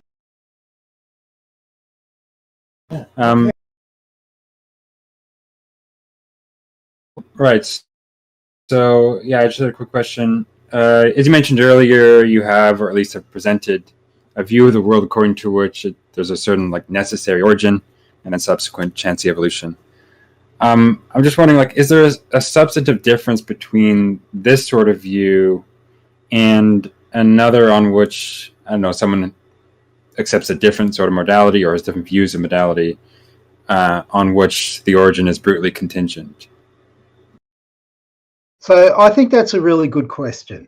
So when I started thinking about these matters, I was thinking about the different ways that theists and naturalists could go on origins.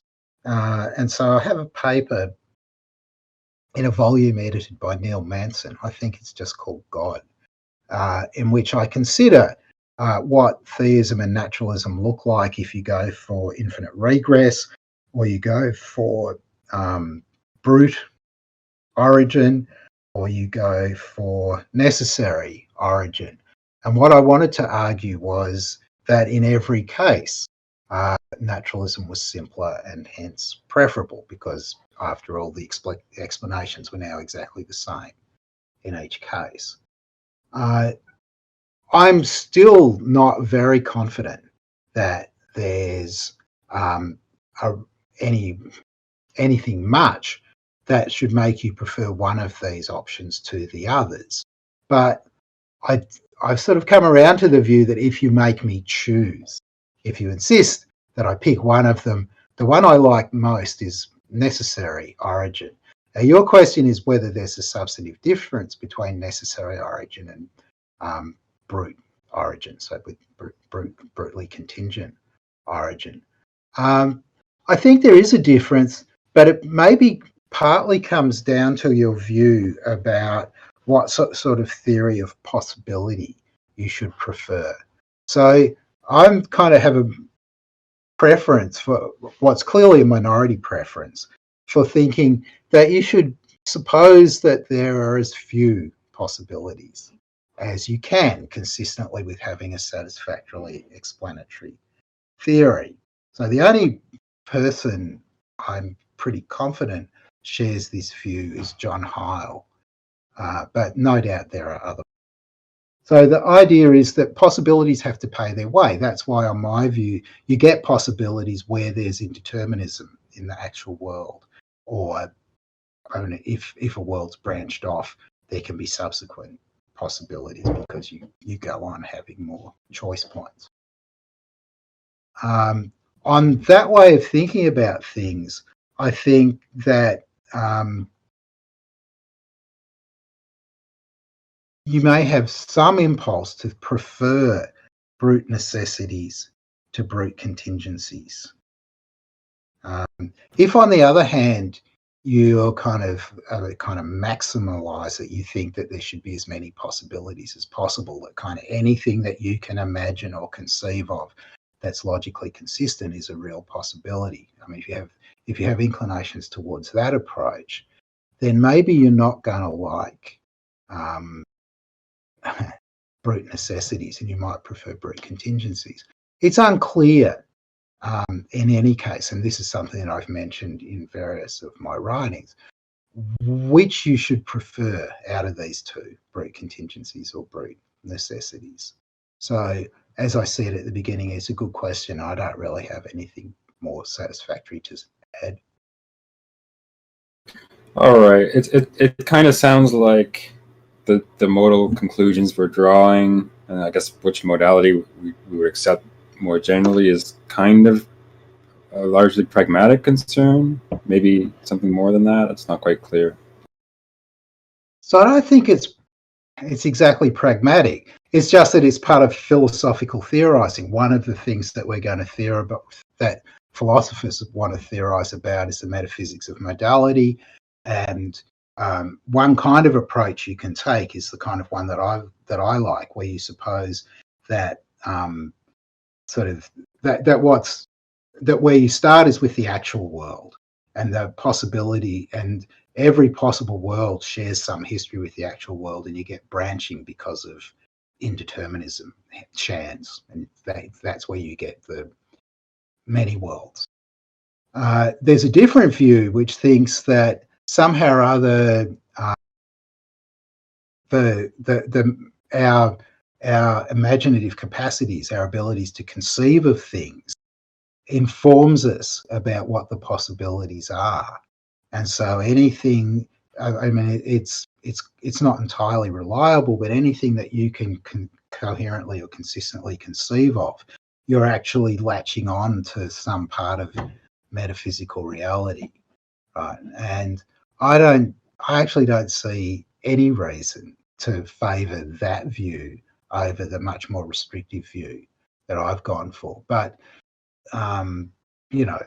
as I said, mine's a minority position. Most philosophers prefer that kind of conceivability way of thinking about metaphysical necessity. All right, thanks for answering. Okay, thanks for your question, Detroyer. Now we will move on to Dog. I think Dog had some questions he wanted to ask on behalf of other people, so we will unmute Dog and let him ask his questions in BC. Dog, you there? Yeah, can you hear me? Am I audible? Yeah. Okay, Yep. so I had 3 questions from 3 different people. So one of the questions is from a person named, I think his name is Yuffie. He says, what do you think of presuppositionalists like Van Til or Clark? The second question is regarding just your morality. Like, are you a Kantian or utilitarian? And then the third question is from Terrence Rist, and he asks for what is your 1 rep max? Oh my gosh. So I didn't catch the third question. I can't see it on the screen. So Okay. let me do the first 2 and then we'll come back to that one. Okay. So the short answer is I've read a little bit about presuppositionalism, but I haven't read the kind of primary texts. I think that the kind of presuppositionalist gambit, if you can call it that, is kind of hopeless, because we can just play it in reverse once you adopt my standpoint. Everything that they think and say and do presupposes my naturalism, because my naturalism is necessarily true, and hence kind of presupposition of their thought. Now, of course, I think that's not a good thing to say, but it's a good thing to say to them, right? Because I think it kind of makes it obvious that their whole project is just going nowhere. So that's a short. More interesting question. What are my views on ethics? So I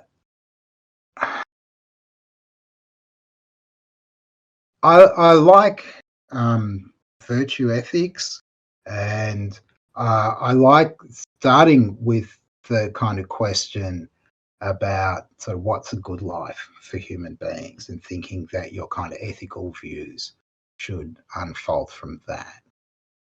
And on the question about on the other questions that you raise, I'm not inclined to think that that you have to kind of choose between utilitarianism and Kantianism and virtue ethics, that you could kind of only have one of the three.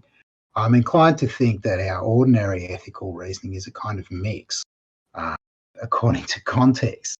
Is it like a particularist ethics or a that might make it a kind of particularism, but it's at least in some contexts the right way to think is utilitarianism, utilitarian in some contexts, or consequentialist in some contexts. The right way to think is Kantian or deontological.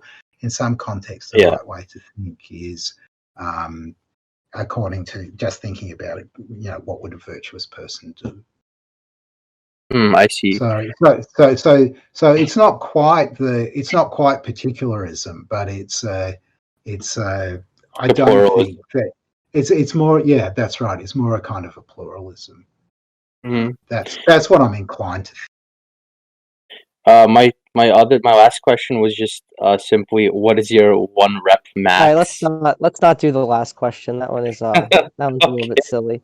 We'll move on to the next person now. Thank you for your questions, Dog, or for the questions that you were delivering from other people.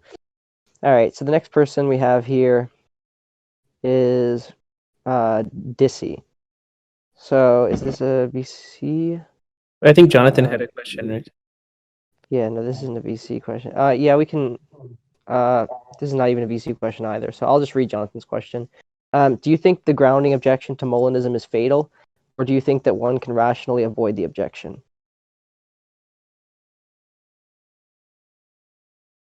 Okay, so that's good. That's a good question. I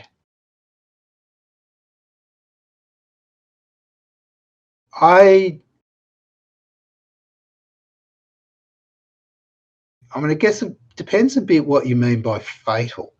I think it makes Molinism very unattractive to me.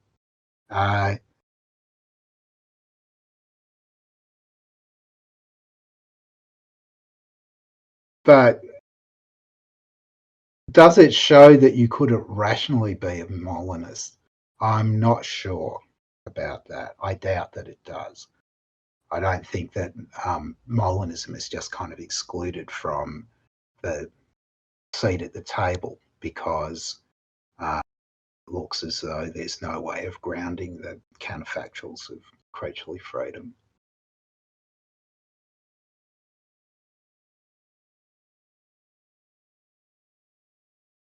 Okay, so I think Dissy asks, he has two questions. So first, is your view that the necessary initial state is explained by the fact that it's necessary? That is, if P is in the initial state, that necessarily P explains P? If so, if it is necessary that P is a valid explanation for P, then isn't it true that it is necessary that necessarily P is a valid explanation for necessarily P? And he's basically saying, is there some sort of like infinite? Yeah. Right. So this is a good question. I mean, my answer to the very first part is yes. I think that the existence of the initial state is explained by its necessity, but I don't think that there's a general principle that says that P is always explained by necessary P. It's only when P isn't modal to start with that you can explain the necessity. You can't explain the necessity of P in terms of the necessity of P. There's going to be there's various complexities which I think it's best that I don't try to go into now about trying to make this view about necessity and explanation fit together. There are people. So I have a book, debate book, coming out with Kenny Pierce, in which we kind of go backwards and forwards over my attempts to try to make this into a defensible position. He thinks I fail. I'm not so sure that I do. But in any case, the kind of important point here is I'm definitely not committed to the idea that you can explain necessary P by appealing to necessary P. I'm going to reject that. And then his second, oh, sorry, go. Yeah, no, go on. I was going to start addressing the second question. But Oh, yeah, I'm just going to read it out loud. So can it be shown that the weak PSR entails the strong PSR without assuming that explanation is dissective/distributive over conjunctions?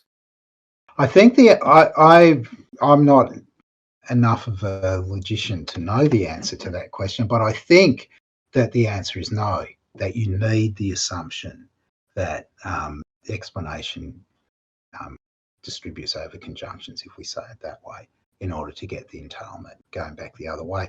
But that's a pretty plausible assumption. And I mean, it's worth noting that in the original back and forth that I had with Richard Gale and Alex Pruce about this, they didn't object to that assumption in the discussion. They have a range of responses, but that wasn't one of them.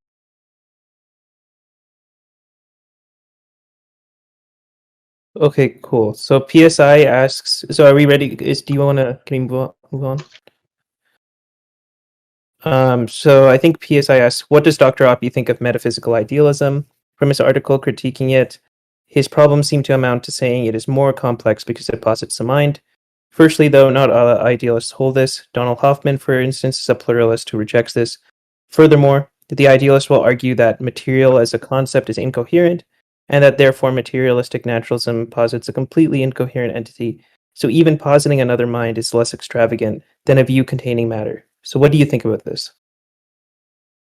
Okay, so my argument was that if you try to go down the idealist route, you end up with a really bad view, because every one of your experiences seems to be an uncaused event.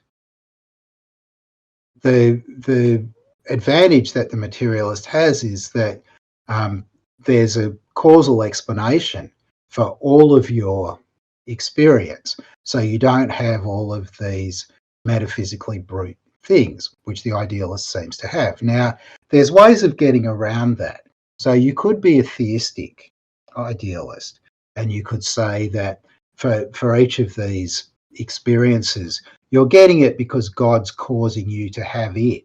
God has in God's mind a kind of map of the entire universe and all the people in it, and then feeds you the experiences so that it's as if there's a material world that you live in. It's as if you're a kind of material creature. But that view, with all the details of the universe in God's mind, plus God, plus all of the individual minds that are having the information fed to them, is obviously more complicated than the view that just says there's a physical universe, and minds are just a way of talking about neural processing in organisms. So I think that the idealist, this is what I argue in the article as being referred to here, that the idealist position, the theistic idealist position, is worse. It's more complicated and doesn't explain anything any better. And if you take God out of the picture, the idealist position is hopeless, because basically it just says that everything that happens in your mind has no explanation, which is about the worst view you could have.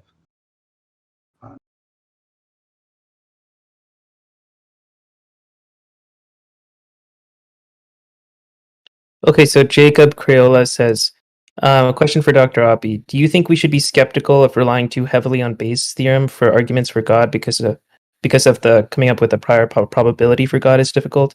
For example, is it 0.1 or 10 to the negative 6th power? How could one even come up with these prior probabilities? Right. So part of the reason for being skeptical about using Bayesian techniques, trying to extend its universality so that we kind of have a complete theory of epistemic probabilities, is problems about prior probabilities. There are lots of cases in science where the prior probabilities don't matter because you have these kind of convergence results that you're, no matter where you start, as the data comes in, eventually the data is going to overpower the differences in prior probabilities, and you'll converge in the long run on the right answer. But we can't extend, I don't think that we can extend those kinds of considerations to the assessment of arguments about the existence of God, where we're starting with prior probabilities.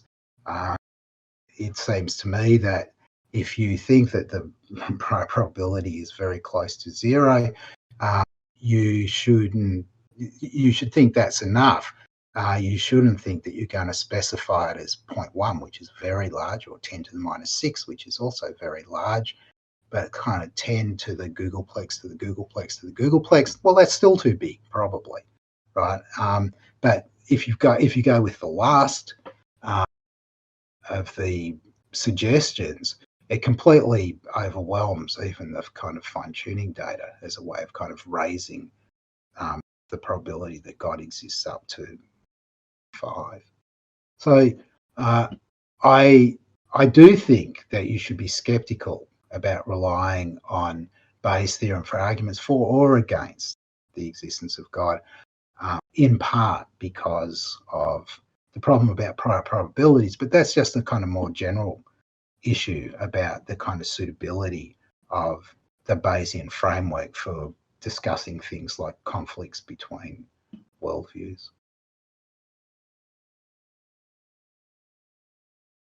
All right. So thank you for your answers on that. Next, we have another VC question from Eddie Van Halen. Are you there? Hi, Dr. Oppy. Nice to meet you. And yeah, I have a question. My question is, do you have any argument against incompatibilism? So, famously, Peter van Inwagen gives arguments against compatibilism and incompatibilism in his paper on the Garden of Forking Paths, or whatever it's called. So I could give that kind of argument if I was interested in giving arguments. But in general, I think that the trading of arguments is not the most kind of fruitful way to conduct philosophical exchanges. I mean, we're much more interested in kind of looking at the theories, looking at the consequences, and worrying about inconsistencies if there are inconsistencies. So I don't think that the kind of libertarian views or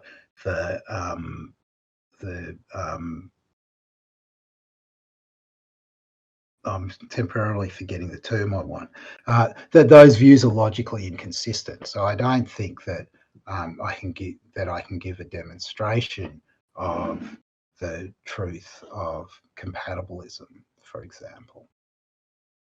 So is that enough of an answer, or do you want me to say something more? Yeah, but this is what I want to ask. Do you believe that incompatibilism entails some sort of a contradiction? Yeah, no, I don't think that incompatibilism entails a contradiction. It certainly contradicts things I believe. But if I think about people like Randy Clark or Tim O'Connor, who are incompatibilists, I don't think their views are inconsistent. I see. Thank you. All right. Thanks for your question. All right. So we will move on. Let's do Lost in Sorry, the what? Infinite. I was just going to say, let's since we skipped over it, let's do Lost in the Infinite. Yeah. question Yeah, now. that's fine. Seems So like we could don't you- have any. Oh, we have one VC question that just came in, I guess. But yeah, we'll do some Lost in the Infinite questions first. So could you Um, share some of your current research interests or some future books or papers you're working on And so he says afterwards, it's been nearly 10 years since we've had a comprehensive survey book defending atheism, like arguing about gods or logic and theism. Have you considered writing another one to take into account new developments from theists? And do you know any naturalists working on a similar project? And so maybe we can start here and then go on.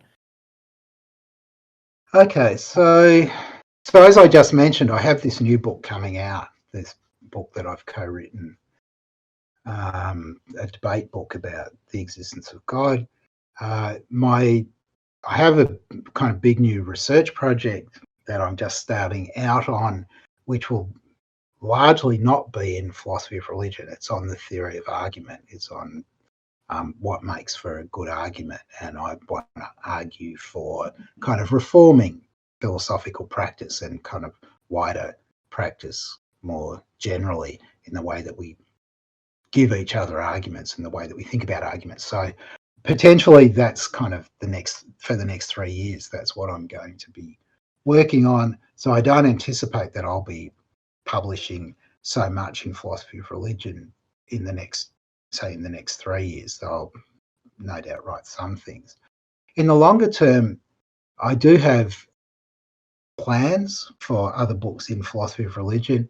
In particular, I'd like to write something about the history of atheism. I'm kind of intrigued by the history of so this is kind of specific to Western Europe and the UK, the emergence of atheism in the 18th century and why and how it was able to emerge at that point. So that if I do go ahead and write such a book, it's kind of a long way from stuff that I've done in the past. I'm not sure that I'll really be able to do it, but that's something that I would like to do. So I will give that a try, but I won't be starting on that for maybe 3 years, 4 years. Okay, so that was the first question. Right. So go ahead. Sorry.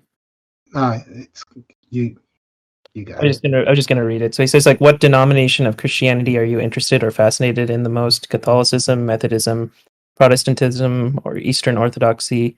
I can't quite parse the last sentence, but he says, "Have you?" I think it means ever. Have you ever been? Oh, okay, yeah, right.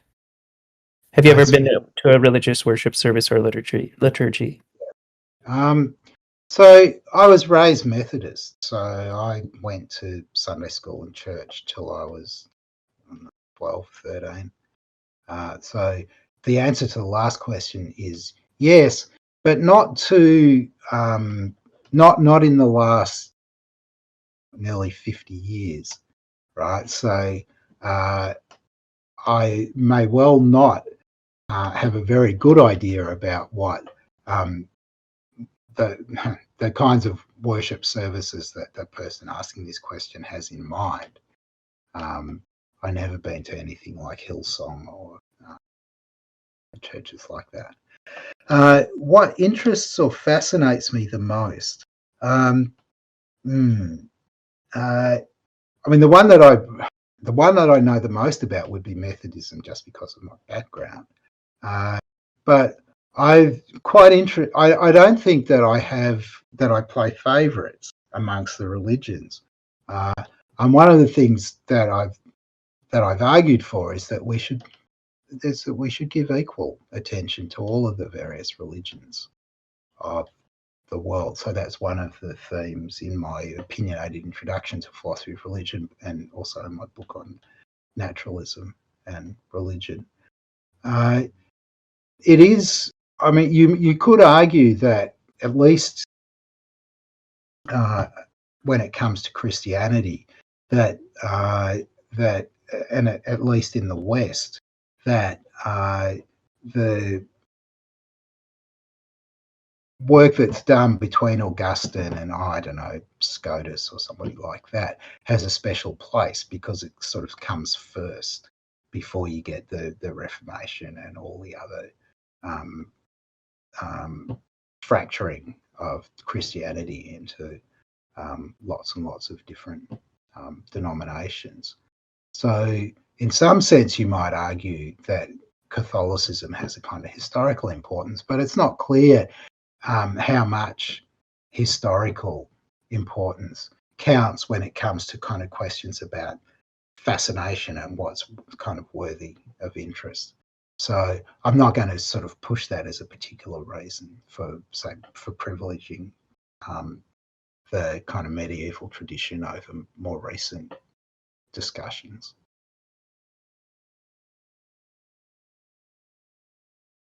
And then the last part to his question was, how do you feel about the fact that many people online and many professional philosophers of religion, such as William Lane Craig, consider you the most formidable defender of atheism and naturalism in the world today? Did you expect to end up here when you started your career?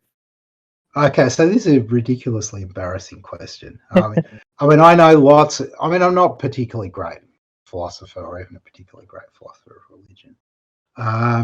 And I didn't imagine actually even the sort of going online until quite and doing public discussions until quite recently. I figured that I can and that it might be of some use to some people, so I keep doing it. But yeah, that's enough. But I guess to follow up, I mean, I'm just curious whether you think there's whether you're interested in kind of philosophy from Eastern religions like Buddhism, Taoism, Hinduism, Jainism, etc. Do you think there's been like kind of a lot of philosophy from that school that you think hasn't gotten enough attention, or do you think it's getting the appropriate treatment?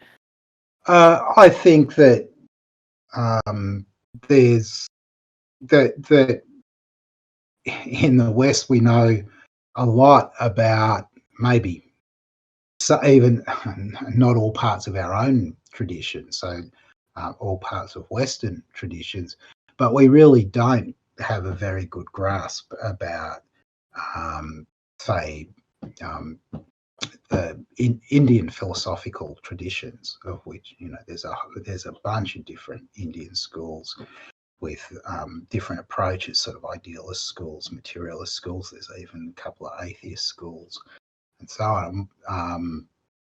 And I mean, historically, the Charvakas were atheists in somewhere around the 6th century BC, and they have a tradition that extended up until about the 12th or 13th century.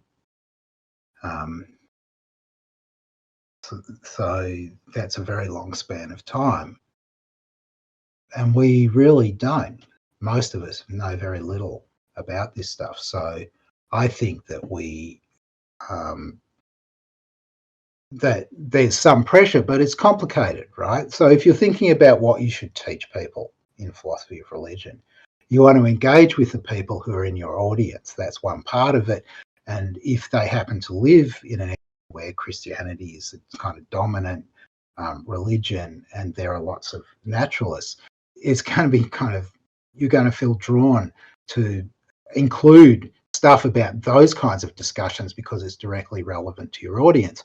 On the other hand, there's also the point that we're part of a big world that's a very interconnected world, and there are lots of religions other than Christianity, and in fact, there are lots of religions other than the Abrahamic religions. And yes, then if you kind of put the numbers together, you put together Christianity and Islam, and you've got over half the world's population, but it's only kind of over half. It's not an overwhelming majority. There's lots of other religions. Depending where you go and where your life takes you, it might end up that it would actually be of use to you to know a lot more about Hinduism or Buddhism, Confucianism, or whatever.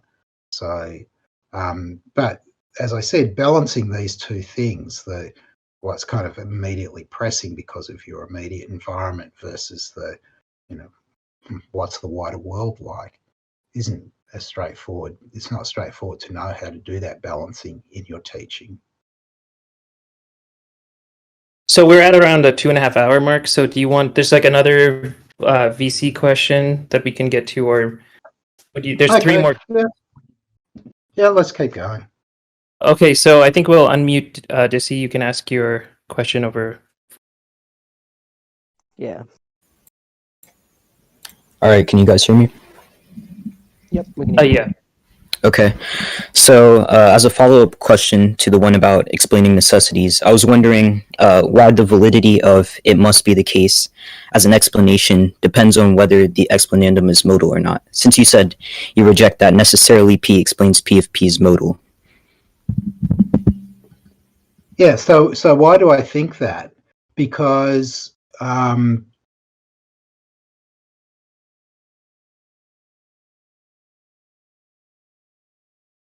I'm thinking about this in the context of theory comparison, and I'm thinking that there's a lot of background, so I'll start on it and then I'll probably give up at a certain point and say wait until the book with Kenny Pierce comes out, because I explain all of this at length in the book. I'm thinking that when you're comparing two worldviews, the first step ideally would be to axiomatize the worldviews, and to take it that everything that's a logical consequence of the axioms you kind of get for free, so that when we're working out the commitments we only have to look at the axioms. Now, in the particular case in question, depending upon how we're thinking about the modal logic, you might think that you don't get logical consequence from necessary P to P. So you don't have that it's a theorem that if necessarily. But it depends on the modal logic that you've got. Right, but the question is about what's in the axioms, and then what do you get for free? Is that helping or not?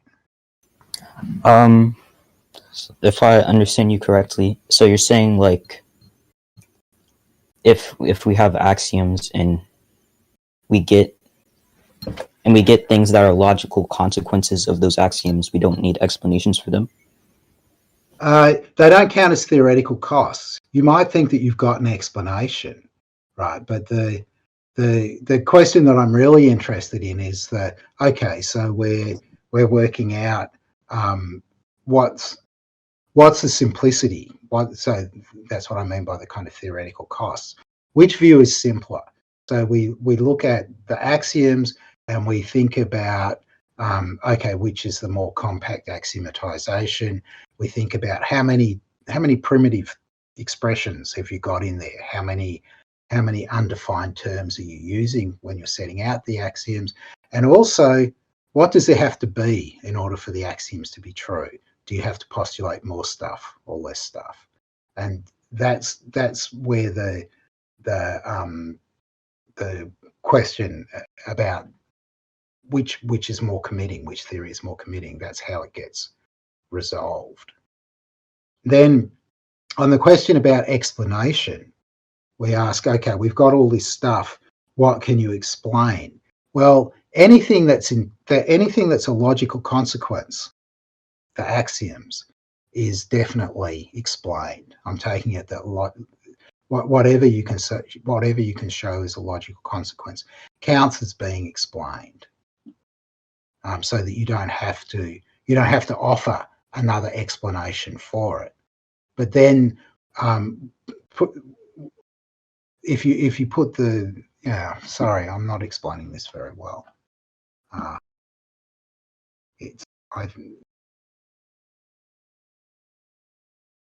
think I won't try to continue with this explanation. I'm starting to get tired.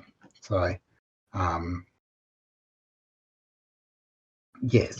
It's no problem. Yeah. So would you like to kind of call it quits here? It depends what the other questions are. Yeah. So maybe you can take a look at the AMA questions, the last few, and then decide which ones you think you can kind of address quickly. There should be at the bottom. So are there just two? So there's like above so there's 3 questions remaining. So take a look and see what you feel comfortable answering. for the bottom three. Yeah. Just a couple towards the top too that we skipped, like Haiku's question. But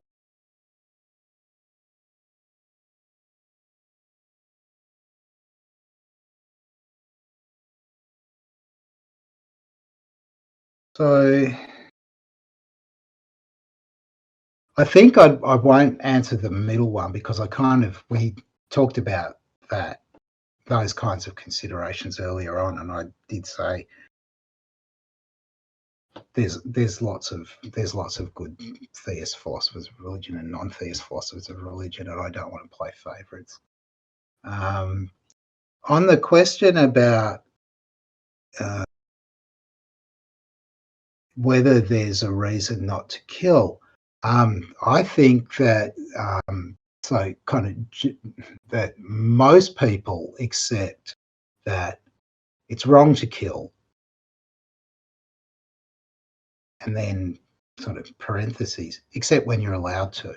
And what we disagree about is just some cases, but we all agree that, I think, or pretty much everybody agrees, that it's wrong to kill. And that means that we think that there is a reason not to do it. The kind of the excluded cases, some of them are straightforward and some of them are controversial. Most people think that you can kill in self-defense if there's nothing else that you could have done to protect yourself. You can kill to protect your kith and kin if there's nothing else that you could have done to protect yourself. Some people think you can kill animals for sport. Some people think you can kill animals for food, that these are acceptable things. Other people deny it, and so on. So you get some sense about the kind of the acceptable cases and the not acceptable cases. It's hard to see how human society could function at all if we didn't think that there was a kind of general, it's wrong to kill, except when you're allowed to do it, kind of condition that applied. So it makes no difference whether we're materialists or idealists as far as this argument goes, because I think that it's just a kind of obvious, perhaps a necessary truth that killing is wrong. Except when you're allowed to do it. Okay, so that was the second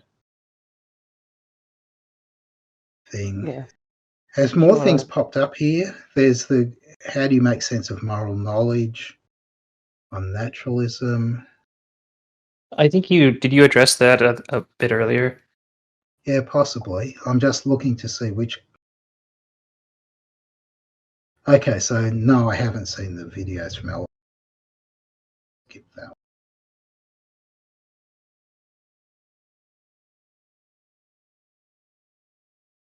So the question about whether religion will persist into the future,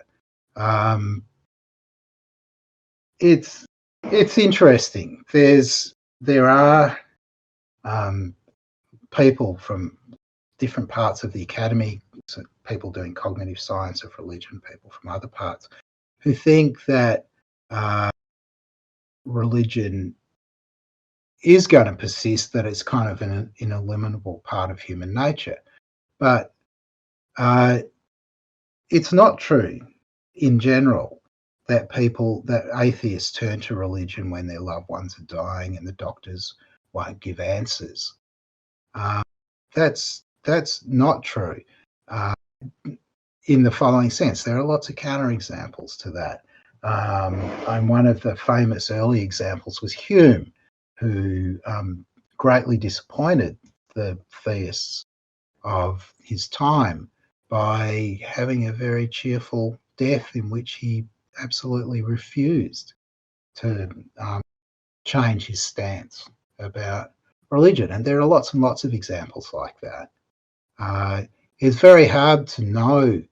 I mean, I'll go back to what I said about kind of looking into the future. It's very hard to know what the future might be like because up until now, at least since Constantine in the West, Christianity has been in sort of dominant in various ways, culturally dominant, it's controlled education and other things. If it fades, it's not clear whether the anxieties that it internally produces about death won't fade away. It's not at all obvious that it won't be the case that people are much more like Hume and take a kind of are quite comfortable with their dying without them having any thoughts about a future life or heaven or whatever. Right? It's just very unclear. Right? What is seen as needs that are satisfied by religion, to some extent, are needs that are created by religion. That's at least a tenable position and part of what makes predicting the future kind of difficult. Okay, so that was, are there any I've missed? There's a few more there if you want to address anything else. There's like literally only like 3 left. So if you want to address anything there, then you can. But if you don't really have to say about the rest of the questions, then we can end off. Up to you. So, okay. I think the first one I've kind of, I'm not sure. I kind of recall talking about it earlier. Maybe I didn't. Maybe I thought about it. And I don't really like debating. I like conversation. Where, I mean, I'm thinking of debate as where you have set pieces and people put up arguments, and then you kind of have this analysis of them. I would much rather kind of backwards and forwards where you talk to somebody. So I think a good model is the conversations that I had with Josh Rasmussen, which I didn't think of as debates. I didn't think of them as things that you kind of evaluate in terms of who's winning and losing. On the second question, the rise of neo-paganism, I'm not fussed about the diversity of religions. I don't care if there's more. I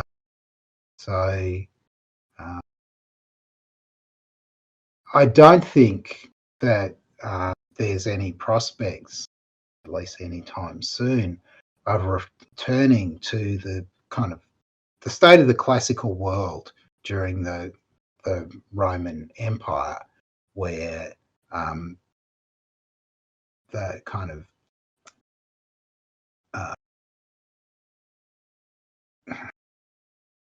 there's a kind of structure to religion. So each town had its own gods. People believed in the gods of their town, but the state also had its gods, and the people believed in those gods. I don't think there's any prospect of a return to the kind of political situation that there was in the ancient world. So I'm not sure that neo-paganism particularly has that much to recommend it, but whatever. All right. Last and question. Do you have anything to say about the last question there about the atemporal view of God? Yeah, so the question about if God were to exist, strikes me as a kind of conditional that I shouldn't entertain. If I stick to what I said earlier, it's impossible that God exists, then this is a conditional with an impossible antecedent, and on a kind of standard view about those things, it's just trivially true no matter what the consequence is. But I think the kind of more sympathetic way to understand the question is, pretend that you're a theist, right? What do you think about, just pretend, imagine that you're a theist. Are you more attracted to atemporality or to the kind of Craig view, or to some more dramatically temporal God? So I guess I really, at least in the version that Loke gives to it, I don't like the hybrid view. One of the difficulties with the temporal view, though this is also a problem, I think, for the kind of like Craig view, is that if you think of space and time as kind of indivisibly welded together, having a temporal God means you also have to have a spatial God, because it's got to be a spatio-temporal God, and that seems quite tricky. I mean, you might think, no, we can separate out space and time. I'm not sure that we can.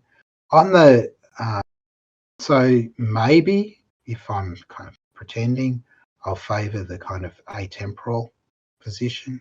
Not sure.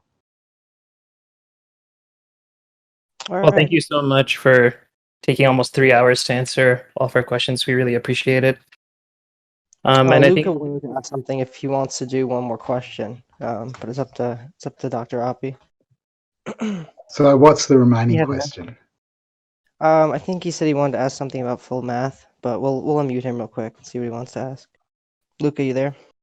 Oh, it was just that you said earlier that you lean nominalist about universals, right? I was Yeah. curious if you hold some kind of fictionalist view on mathematics, or if you're a realist of some kind about that. So I guess I kind of like the idea of objectivity without objects. So I think that perhaps unlike fictionalists, I suppose that mathematical claims are true, but I don't think that that they require any, that sort of like fictionalists, I don't suppose that there's any mathematical ontology. So I don't suppose that there are numbers laid up in Platonic heaven. I'm not sure, as with lots of things, I'm not sure whether that's the best view, but that's the view that I'm kind of attracted to. Okay, thank you.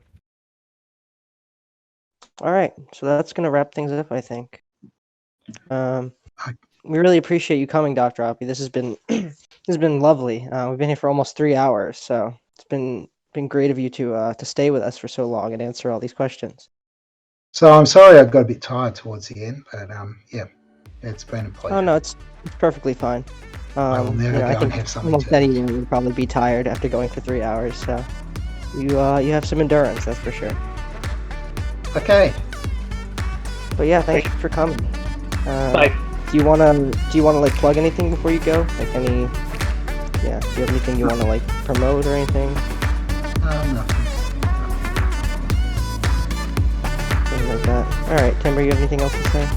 no, I think this is good. Thank you. Okay. All right. Thanks for coming, Dr. Oppy. Okay. Bye.